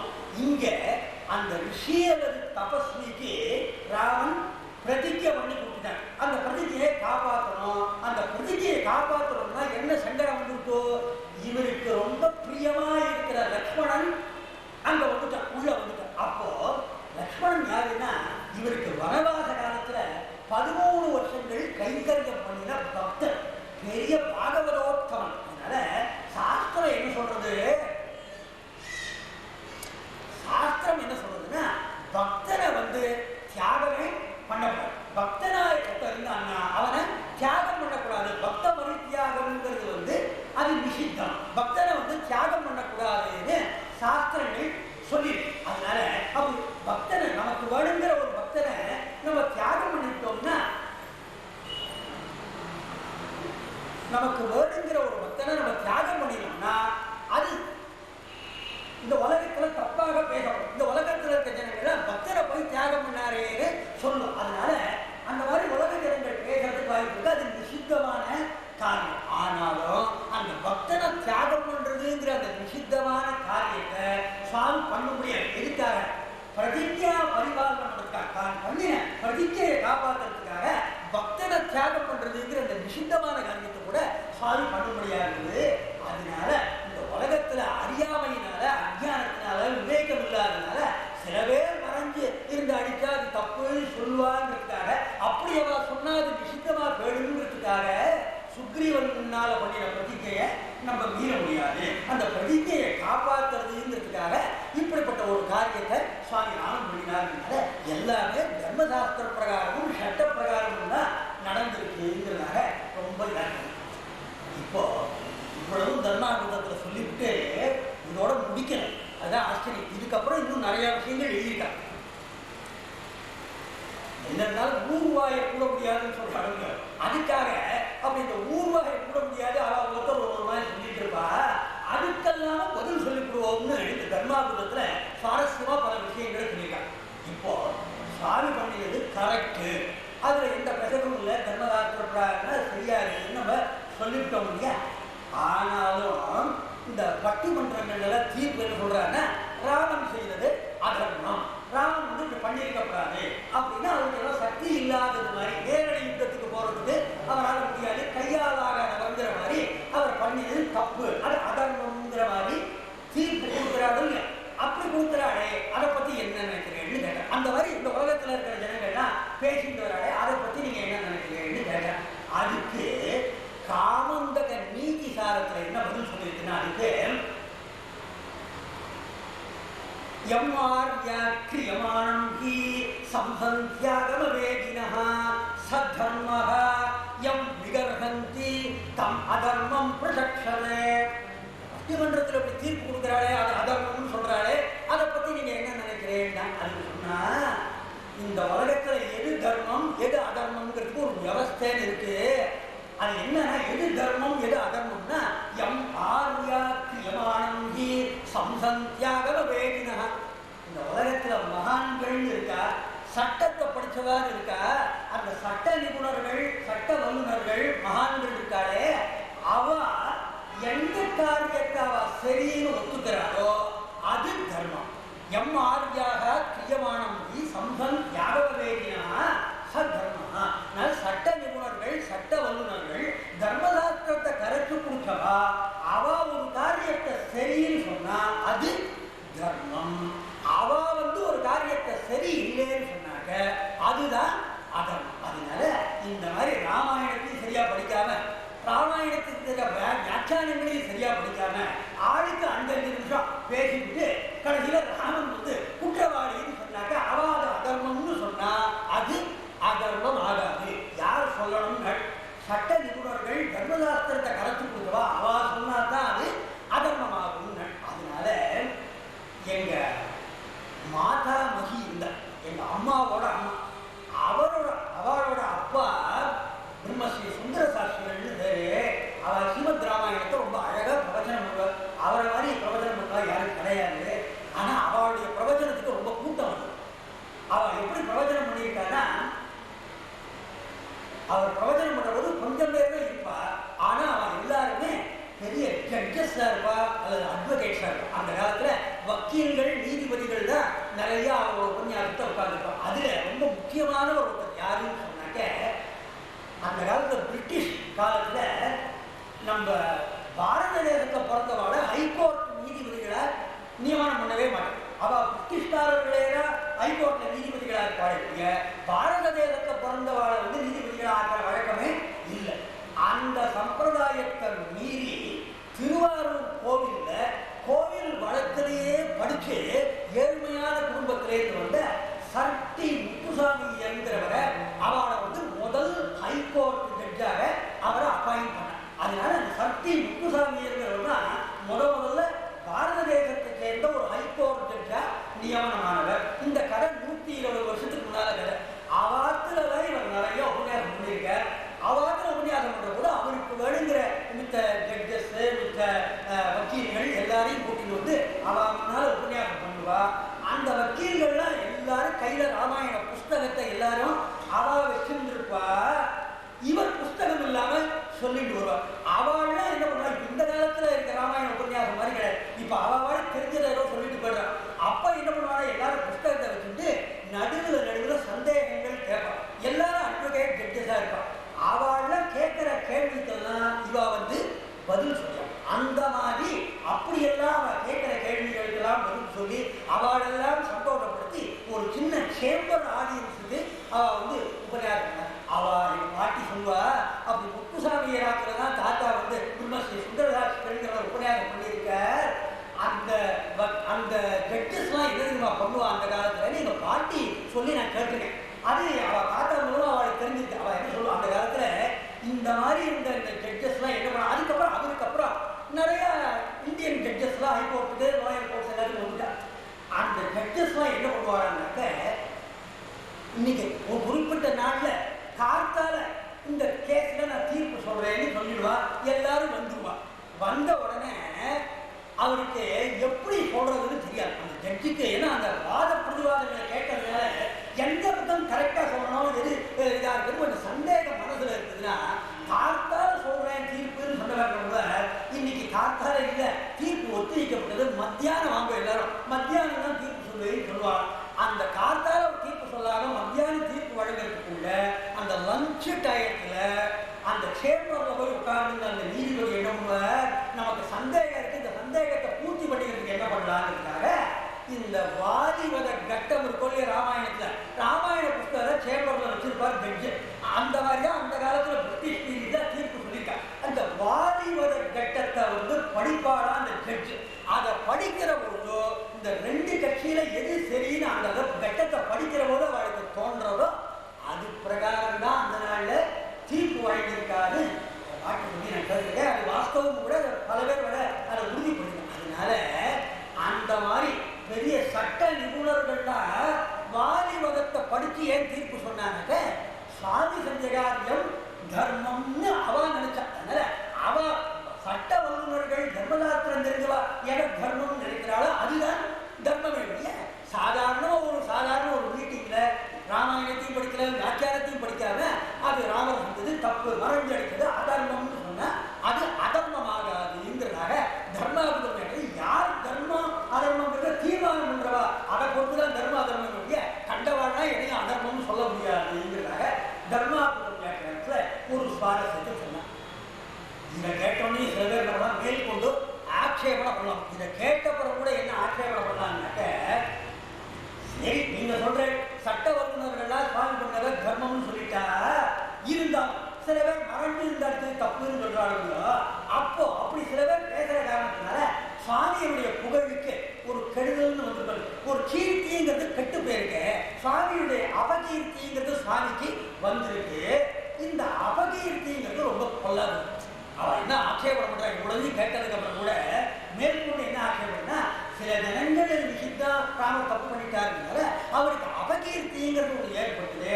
அதை பத்தி நீங்க என்ன நினைக்கிறீங்கன்னு கேட்டான். அதுக்கு அவன் என்ன சமாதானமா சொல்றானா, இப்படி ஆட்சேபம் பண்றதுக்கு காரணமா அவன் என்ன சொல்றானா, மகாபாரதத்துல ஒரு விஷயம் பாருங்கோ.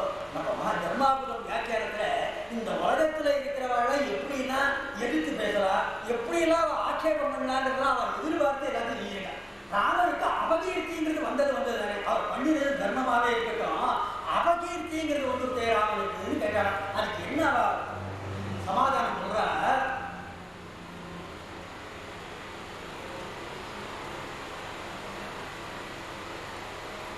மகாபாரதத்தில் இருக்கிற ஒரு ஸ்லோகம், அவ்யக்தம் அப்ரவீத் வாக்கியம் ஹதகுந்தரயித்ருத தஸ்ய பூர்வம் ரதப்ருத்யாம் சதுரங்குலம் நதஹ பபூவ சைவ தேனோக்தே தஸ்ய வாஹா ஸ்பிருசன்மகீம். மகாபாரதத்துல அந்த குருக்ஷேத்திரத்துல யுத்தம் நடந்துட்டு இருக்கிற பொழுது ஒரு நாளைக்கு துரோணரை யாராலுமே ஜெயிக்க முடியும். துரோணர் அப்படி அட்டகாசம் பண்ணிட்டு இருக்காரு யுத்த பூமியில, அவர் யாராலுமே ஜெயிக்க முடியல. அன்னைக்கு நல்ல வேளையா அந்த யுத்த பூமியில ஒரு யானை செத்து போச்சு. அந்த யானைக்கு என்ன பேருன்னா அஸ்வத்தாமன்னு. அந்த யானைக்கு பேரு அஸ்வத்தாமன்னு பேரு, துரோணருடைய பிள்ளைக்கும் பேரு அஸ்வத்தாமன்னு பேரு. அதனால துரோணரை எப்படி சமாளிக்க முடியும்னு எல்லாரும் யோசனை பண்ணிட்டு இருக்காரு. எதிர்ச்சையா இப்படி ஒரு சம்பவம் நடந்தது. கபட நாடக சூத்திரதாரியா இருக்கிற கிருஷ்ணன் என்ன பண்ண, தர்மபுத்திரன்னு கூப்பிட்டான். தர்மபுத்திரா வா, நீ எதிர்வா பண்ணா, இன்னைக்கு ஒரு துரோணரை ஒருத்தராலையும் ஜெயிக்க முடியாத ஒரு நிலைமையில இருக்கு. நீ அஸ்வத்தாமன்னு ஒரு யானை செத்து போயிருக்கு. அதனால இந்த துரோணர் கிட்டக்க போனி அவரை நமஸ்காரம் பண்ணிட்டு போ, உனக்கு அவர் குரு தானே, நமஸ்காரம் பண்ணிட்டு இந்த துரோணர் கிட்ட போய் அவர் காதுல விழுற மாதிரி அஸ்வத்தாமோஹதா அப்படின்னு, அஸ்வத்தாமன் கொல்லப்பட்டான்னு சொல்லிவிட்டு கடைசியில குஞ்சரஹா யானை, அஸ்வத்தாமன் கொல்லப்பட்டான் யானையானவன் அப்படின்னு சொல்லுவது. யானைங்கிற சப்தத்தை அவர் காதில் சரியா விடாதபடி முதல் 2 பதங்களையும் உறக்க சொல்லுன்னு சொல்லி கொடுத்தார், யுக்தி சொல்லி கொடுத்தார். அதைத்தான் இந்த ஸ்லோகத்தில் அவ்யக்தம் அப்ரவீத் வாக்கியம் ஹதகுஞ்சரயித்ருத ஹதகுஞ்சரஹா அஸ்வத்தாமஹா அதஹான்னு சொன்னாலும் தர்மபுத்திரர் போய் அந்த துரோணர் விட்ட. அப்போ அது வரைக்கும் என்ன ஆச்சுன்னா, அந்த யுத்த பூமியில தஸ்ய பூர்வம் ரதப்ருத்யாம் சதுரங்குலம் நதஹ. இந்த தர்மபுத்திரர் பொய் சொல்ல மாட்டார், ஒரு கபடங்கிறது கிடையாது, அவர் அசத்தியத்தை பேசவே மாட்டார். அப்படிப்பட்ட தர்மபுத்திரருடைய ரதம் யுத்த பூமியில எப்பவுமே படவே படாது. அந்த ரதத்தினுடைய சக்கரங்கள் யுத்த பூமியில படாது. எப்பவுமே எப்படி இருக்குன்னா சதுரங்குலம் நதஹ, 4 அங்குலம் யுத்த பூமிக்கு மேலேயே இருக்கு. ஏன்னா இந்த பூலோகத்துல பாபம் தான் ஜாஸ்தி. அதனால பாபம் நிறைஞ்ச பூலோகத்தை தொடாமல் அந்த ரத சக்கரங்கள் 4 அங்குலம் வசந்தே அது இருக்குமா. அப்படி இவர் சொன்ன என்ன ஆயிடுச்சுன்னா, அந்த ரதத்தோட சக்கரம் டக்குனு கீழே இறங்கிட்டு பபூவ சைவ தேனோக்தே தஸ்யவாஹா ஸ்பிருசன்மகீம். அது சக்கரம் பூமியை தொட ஆரம்பிச்சிருக்கா. உடனே அன்னைக்கு துரோணர் கேட்க, நம்ம புள்ளதான் அஸ்வத்தாமன் தான் செத்து போயிட்டாரு, தன்னுடைய வில்ல கீழே போட்டார், நிராயுத பாணியாக நின்றுட்டு இருக்கார். அப்போ அந்த துரோணரை இவா வதம் பண்ணிடுறா. அதனால துரோணரை இவாளால ஜெயிக்க முடியுது. இந்த விஷயம் இந்த துரோணருடைய வதத்துக்கு அப்புறம் துரோணருக்கு ரொம்ப பிரியமான சிஷ்யனா இருக்கிற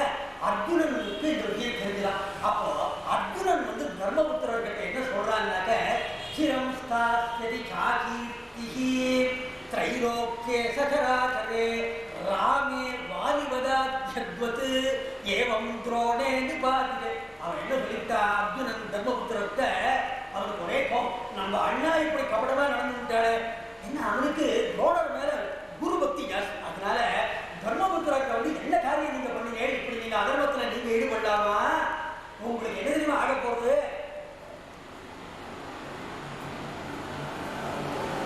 சிரம்ஸ்தாஸ்யதி சாகீர்த்திஹ த்ரைலோக்யே சகராசரே ஏவம் துரோணே நிபாதிதே. துரோணரை இப்படி அநியாயமா நீங்க வதம் பண்றது காரணமா இருக்கு, அதனால உங்களுக்கு என்னைக்குமே இந்த உலகத்துல கெட்ட வேணும். இப்ப மட்டும் இல்ல, இன்னைக்கு ஆரம்பிச்சுக்கோ, இந்த உலகம் இருக்கிற வரைக்கும் உங்களுக்கு தர்மபுத்திரத்துல பேரு இருந்தா கூட உங்களுக்கு இந்த காரியத்தினால கெட்ட பேரு தான் உங்களுக்கு. அப்படின்னா எது மாதிரி இருந்தா உங்களுக்கு கெட்ட பேரு, அது திருஷ்டாந்தம் சொல்றான் பாருங்க.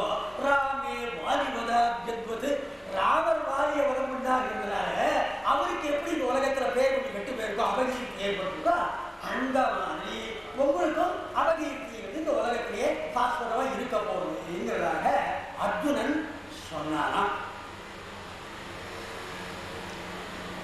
இங்க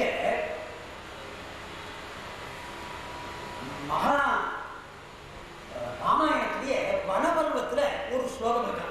அதே ஸ்லோகம் ராமாயணத்துல வனபர்வத்துல இருக்கிற அதே ஸ்லோகம் வந்து ராமாயணத்துல உத்தரகாண்டத்துல இருக்குது, தர்மாபுதம் வியாக்கியானத்துல இல்ல. ஒரே ஸ்லோகம் பாருங்க, வனபர்வத்திலும் இருக்கு, உத்தரகாண்டத்திலும் இருக்கு. அந்த ஸ்லோகம் என்னன்னா, அகீர்த்திஹி கீர்த்தியதே லோகே யாவத் அகீர்த்திஹி கீர்த்தியதே லோகே யஸ்ய பூதஸ்ய கஸ்யசித் சபதத் கடமால் லோகம் யாவத் சப்தஸ்து கீர்த்தியதே.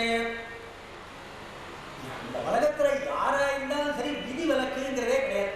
யாராவது ஒருத்தருக்கு அபகீர்த்திங்கிறது ஏற்படுத்தும், கெட்ட பேருங்கிறது இந்த உலகத்துல ஏற்பட்டுச்சுன்னா அந்த கெட்ட பேரு அவளுக்கு எந்த அளவுக்கு ஏற்பட்டதோ அந்த அளவுக்கு அவ வந்து புண்ணியலோகங்களை அடையிறதுக்கு இடைஞ்சல்ங்கிறது இருக்கும். அப்ப என்ன அர்த்தம், புண்ணியலோகங்களை அடையிறதுக்கு இடைஞ்சல்னா பாவலோகங்களை அடையும்படி இருக்கும். அதனால இந்த உலகத்துல ஒருத்தருக்கு அகீர்த்தி அபகீர்த்தி கெட்ட பேருங்கிறது ஏற்பட்டுச்சுன்னா அவனுக்கு அந்த கெட்ட பேர் அபகீர்த்திங்கிறது எந்த அளவுக்கு ஏற்பட்டதோ அந்த அளவுக்கு அவன் புண்ணிய லோகங்களை அடையிறதுக்கு அது இடைஞ்சலா இருக்கும், அவன் பாவலோகங்களையும் சந்திக்கும்படி இருக்கும்ங்கிறதாக இந்த ஸ்லோகத்துல சொல்லியிருக்கு. அது என்ன விசேஷம்னா யாவத் சப்தஸ்து கீர்த்ததே. அதனால இது என்ன ஆயிடுச்சு, இப்போ யாருக்கு பேர் கெட்டு போயிடுச்சு, தர்மபுத்திரருக்கு அர்ஜுனன் சொன்ன மாதிரி பேர் கெட்டு போயிருக்கு, அபகீர்த்திங்கிறது ஏற்பட்டு சொல்லியும். அதனால நான் ஏற்கனவே சொன்னேன், மகாபாரதத்துல இவ எல்லாரும் சரீரத்தோட சொர்க்கத்துக்கு போகணும்னு பார்த்தா, ஆனா எல்லாரும் மேருமலை கிட்ட போகணும்னா எல்லாரும் கீழே விழுந்துட்டா, யார் மட்டும் போறேன், தர்மபுத்திரர் ஒத்தா மட்டும் போயிட்டே இருக்க. அப்போ இந்திரனுடைய தூதன் வந்து தர்மபுத்திரரை அழைச்சிட்டு போறேன். எங்க அழைச்சிட்டு போறேன்னு கேட்கிறேன். நான் உங்களை சொர்க்கத்துக்கு நான் அழைச்சிட்டு போறேன்னு அவன் சொல்றான். அப்ப இவன் சொல்ற, நான் என் தம்பிகளோட கிளம்பினேன், அவளை கீழே விழுந்துட்டா, இப்ப நான் மட்டும் ஒண்டியா சொர்க்கத்துக்கு போறேன், என் தம்பிகளை பார்க்காம நான் மட்டும் சொர்க்கத்துக்கு போகணும்னு நான் விரும்பல, நான் என் தம்பிகளை முதல்ல பார்த்தாகணும், அதுக்கப்புறம் தான் நான் சொர்க்கத்துக்கு வருவேன்னு இவர் சொல்ற. அப்ப அந்த சமயத்துல அந்த தேவதூதன் என்ன பண்றான், இவருக்கு சொர்க்கத்துக்கு அழைச்சிட்டு போறபோது மாயையினால ஒரு நரகம், மாயையினால சிருஷ்டிக்கப்பட்ட ஒரு நரகம் இருக்கு, அந்த நரகத்து வழியாக இவரை கூட்டிட்டு போறோம். அந்த தேவதூதன் அந்த நரகத்துல, மாயையினால சிருஷ்டிக்கப்பட்ட நரகத்துல இவருடைய சகோதரர்கள் திரௌபதி எல்லாரும் கத்துற, ஐயோ நாங்கெல்லாம் அவஸ்தப்படுறோம் நரகத்துலன்னு கத்துற மாதிரி ஒரு காட்சி. அது மாயையினால ஏற்பட்டது. அதை வந்து அந்த இந்திரனுடைய தூதன் காமிச்சு அந்த வழியா இவரை சொர்க்கத்துக்கு அழைச்சிட்டு போறான். அப்ப தர்மபுத்திரர் கேட்கிற, இந்த நரகத்தை நான் ஏன் பார்க்கும்படி இருக்குதுன்னு கேட்கிறேன். அதுக்கு அந்த தூதன் சொல்றான், இந்திர தூதன் சொல்றான், யாதேனஹி த்வயா துரோணஹா உபகீர்ணஹா சுதம் பிரதி யாதேனைவ ததோ ராஜன் தர்சிதோ நரகஸ்தவ. அன்னைக்கு ஏதோ ஒரு யானை செத்து போனதை சாக்கா வச்சுக்கிட்டு அந்த துரோணர் கிட்ட போய் அதை சாக்கா பயன்படுத்தி அவரை வந்து வதத்துக்கு நீங்க காரணமா இருந்தே, அதனால உங்களுக்கு அபகீர்த்திங்கிறது ஏற்பட்டது. இந்த உலகத்துல எல்லாரும் இன்னைக்கு என்ன சொல்றாரு, தர்மபுத்திரர் ரொம்ப நல்லவர் தான், ஆனா அவருக்கு ஒரே ஒரு அபகீர்த்தி. என்ன கீர்த்தி? அபகீர்த்தி. அஸ்வத்தாமோ ஹதகான்னு சொன்னான்னு, அப்ப அவருக்கு எந்த அளவுக்கு அபகீர்த்தி இருக்கு, ஒரு வரி ஒரு லைன்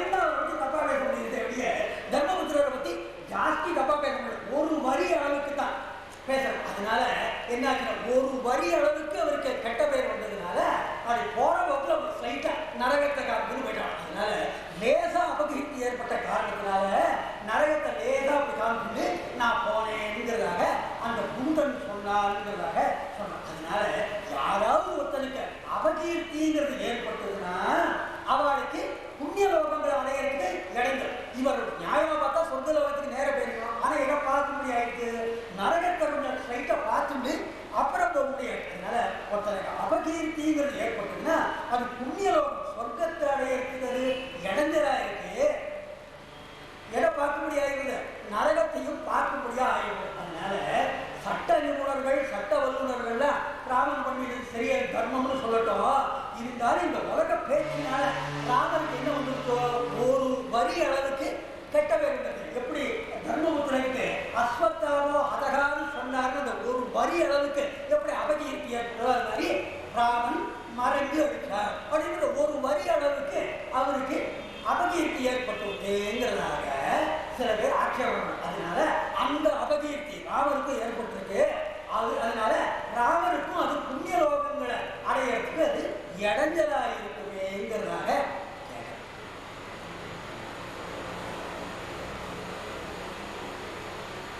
அதுக்கு என்ன பதில் சொன்னா அப்படின்னாக்க, தர்மாவதம் வியாக்கியானத்துல இந்த அபகீர்த்தி கெட்ட பேர் வரதுங்கிறது தெரியும். அந்த கெட்ட பேர் வரதுங்கிறது ரெண்டு விதத்துல வருது. கெட்ட பேருங்கிறது ரெண்டு விதத்துல வருது. எப்படின்னா, ஒரு விதமான கெட்ட பேர் அபகீர்த்திங்கிறது எப்படி வரும்னா, காமத்தினாலேயோ லோபத்தினாலேயோ ஏற்படும். அதனால பேராசையினாலேயோ ஆசையினாலேயோ லோபத்தினாலேயோ கோபத்தினாலேயோ அபகீர்த்திங்கிறது ஏற்படலாம். அப்படி அபகீர்த்தி ஏற்பட்டதுன்னு சொல்லுவோம். காமக்ரோதாதிகள்னால அபகீர்த்திங்கிறது ஏற்பட்டதுன்னா அந்த அபகீர்த்தி கொஞ்சம் அதுக்கு பலம் ஜாஸ்தி. அந்த கெட்ட பேர் ஏற்பட்டதுன்னா அதுக்கு பலம் ஜாஸ்தி. சில சமயங்கள்ல தர்மத்தை காப்பாற்றுறதுக்காக, நம்ம பண்ணின பிரதிஜையை காப்பாற்றுறதுக்காக ஒரு கெட்ட பேர் ஏற்பட்டதுன்னு வச்சுப்போம். அப்படி ஏற்படுற அந்த அபகீர்த்தி கொஞ்சம் அதுக்கு பலம் ஜாஸ்தி கிடையாது, அதுக்கு வலுவு குறைச்சோம். அதனால இந்த அபகீர்த்திங்கிறது ரெண்டு விதமானது. அது எப்படி ஏற்பட்டதுங்கிறத பொறுத்து அதுக்கு வலுவு ஜாஸ்தியா குறைச்சலான்னு நம்ம பார்க்கணும். அதனால இப்போ ஒரு விஷம் இருக்கு, அந்த விஷத்துக்கு பலம் ஜாஸ்தி. விஷத்துக்கு பலம் ஜாஸ்தியா இருக்குது, வலு ஜாஸ்தியா இருக்குது. அந்த விஷத்தை ஒன்று சாப்பிட்டாருன்னா அந்த விஷம் என்ன பண்றது, இவன் மேற்கொண்டு இந்த உலகத்துல உயிர் வாழறதுக்கு இடைஞ்சல, உயிர் வாழறதுக்கு இடைஞ்சலா இருந்து இவனுக்கு என்ன கொடுக்கறது, மரணத்தை கொடுக்குறது. அந்த விஷம் சாதாரண விஷம், வலுவில்லாதது, பலம் இல்லாத விஷமா இருந்ததுன்னா அது சாப்பிட்டா கூட என்ன பண்ணாது, உயிர் வாழறதுக்கு இடைஞ்சல. அதனால உயிர் வாழறதுக்கு விஷம் இடைஞ்சலா இருக்கா இல்லையாங்கிறது எதை பொறுத்தது, அந்த விஷம் பலமானதா பலம் இல்லாததாங்கிறத பொறுத்தது. அந்த மாதிரி இந்த அபகீர்த்திங்கிறது காமக்ரோதாதிகள்னால பேராசையினால ஏற்பட்டதுன்னா அதுக்கு பலம் ஜாஸ்தி. அந்த மாதிரி ஏற்படுற கெட்ட பேர் என்ன பண்ணும், அது புண்ணிய லோகங்களை போறதுக்கு இடைஞ்சலா இருக்கும், கொஞ்சம் நரகத்தையும் சந்திக்கும்படி பண்ணிடும். ஆனா தர்மத்துக்காக, பிரதிஜையை காப்பாற்றுறதுக்காக ஒரு அபகீர்த்திங்கிறது ஏற்பட்டதுன்னா அந்த அபகீர்த்தி அதுக்கு பலம் கிடையாது, அது எதை பாதிக்காது, புண்ணிய லோகங்களை அடையிறது பாதிக்காதுங்கிறதாக சொன்னான். அப்ப என்னதுலேருந்து தெரிஞ்சுக்கணும்னா, தர்மபுத்திரர் ஏன் நரகத்தை பார்க்க முடியாதுன்னாக்க, தர்மபுத்திரர் ஏன் அப்படி சொன்னார், கபடநாடக சுத்தசாரியார் கிருஷ்ணன் சொன்ன தர்மபுத்திரர் ஏன் சொன்னார்னா, இந்த துரோணர் இந்தியா ஜெயிச்சிட்டாருன்னா நமக்கு ராஜ்யம் கிடைக்காம போகும். அதனால நமக்கு ராஜ்யம் கிடைக்கணும்னு ராஜ்யத்து மேல இருக்கிற ஆசையினால தர்மபுத்திரர் அந்த ஒரு அளவுக்கு கெட்ட பேரை வாங்கிட்டார். அதனால லேசா அப்படி நரகத்தை பார்த்துட்டு அவர் போனார். சுவாமி ராமன் எதுக்காக அந்த வாதியை வளம் பண்ணார்னா, பிரதிஜையை காப்பாற்றுறதுக்காக, சுக்ரீவனுக்கு பண்ண பிரதிஜையை காப்பாற்றுறதுக்காக அவர் பண்ணியதுனால அதை சரியா புரிஞ்சுக்காம அவருக்கு சில பேர் வாதியை மறைஞ்சிருந்து அடிச்சார்னு சொல்லி அந்த ஒரு வரி அளவுக்கு அவருக்கு அபகீர்த்திய ஜனங்கள் ஏற்படுத்தினாலும் அது பாதிப்பை ஏற்படுத்தாது. அது ராமருக்கு அது பாதிப்பை ஏற்படுத்தாது. அந்த அபகீர்த்திங்கிறது அது கெட்டதில்லை, அது பாதிப்பை ஏற்படுத்தாது. இதுக்கு என்ன நிரூபணம்னா, நம்ம ஏற்கனவே பார்த்தபோது ராமாவதாரம் சுவாமி நாராயண ரூபத்தில் வைகுண்டத்துக்கு போனார். ராமன் ரூபத்திலேயே சந்தானிக லோகத்தில் இருக்காருன்னு பார்த்தோம் இல்லையா? அந்த இடத்துல வால்மீகி உத்தரகாண்டத்தை கடைசியில் சொல்லியிருக்க, சதுர்விதா பிரஜாராமஹ ஸ்வர்க்கம் நீத்வா திவங்கதஹ. மகாபாரதத்துல தர்மபுத்திரர் சொர்க்கத்துக்கு போறத வர்ணிக்கிற ஒரு வேதம் வியாசர்னு சொன்னார். அவர் நரகத்தை பார்த்துட்டே போனார்னு சொன்னார். என்ன, அவர் ராஜ்யத்து மேல இந்த ஆசையினால அபகீர்த்தியை சம்பாதிக்கிறார். சுவாமி ராமன் அப்படி வைகுண்டத்துக்கு போறத வர்ணிக்கிற போது வால்மீகி என்ன சொல்லியிருக்காரா, சதுர்விதா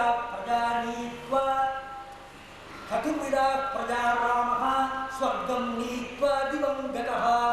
தன்னோட கூட வந்த ஜனங்கள் இருக்காளோ அவ எல்லாரையும் அழைச்சிட்டு ராமன் நேரடியாக அந்த சந்தான லோகத்துக்கு போய் அங்கேருந்து வைகுண்டத்துக்கு போனான்னு இருக்கக்கூடிய தன்னோட கூட வந்த ஜனங்களுக்கு கூட எதை காமிக்க முடியாது, நரகத்தை காமிக்க முடியல. சுவாமி ராமனும் நரகத்தை பார்த்துட்டு வைகுண்டத்துக்கு போனார்னு சொல்ல. ஏன்னா சுவாமிக்கு அந்த ஒரு வரியில சில பேர் அஜானத்தினால அபகீர்த்தியை ஏற்படுத்தி கொடுத்துருந்தா கூட அந்த அபகீர்த்திக்கு வலுவு கிடையாது, அதுக்கு பலம் கிடையாது. அதனால சுவாமி ராமன் வந்து நேரடியாக அந்த சந்தானிக லோகத்துக்கு போயிட்டு அங்கேருந்து வைகுண்ட லோகத்துக்கு சிவன் நாராயணனா போயிட்டாருனால இந்த அகீர்த்திங்கிறதுலே 2 விதமா இருக்கிறது. தர்மாபுரத்துல ஒரு சமாதானத்தை சொன்னா இதையும் ஏற்பிக்காம இதுக்கு மேல் கொண்டு ஆட்சேபம் எடுத்து அது அடுத்த வாரம் மங்களம் கோசலேந்திராய மகனீயகுணாத்மயே சக்கரவர்த்தி தனூஜாய சார்வபௌமாய மங்களம்.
அடுத்த திங்கட்கிழமை 11ஆம் தேதி நவராத்திரி உற்சவம் இருக்கிறதுனால கிடையாது. அதனால 18ஆம் தேதி தான் அடுத்த உபன்யாசம். இந்த கேஸ்ல ஆர்குமெண்ட்ஸ் தொடரும் 18ஆம் தேதி.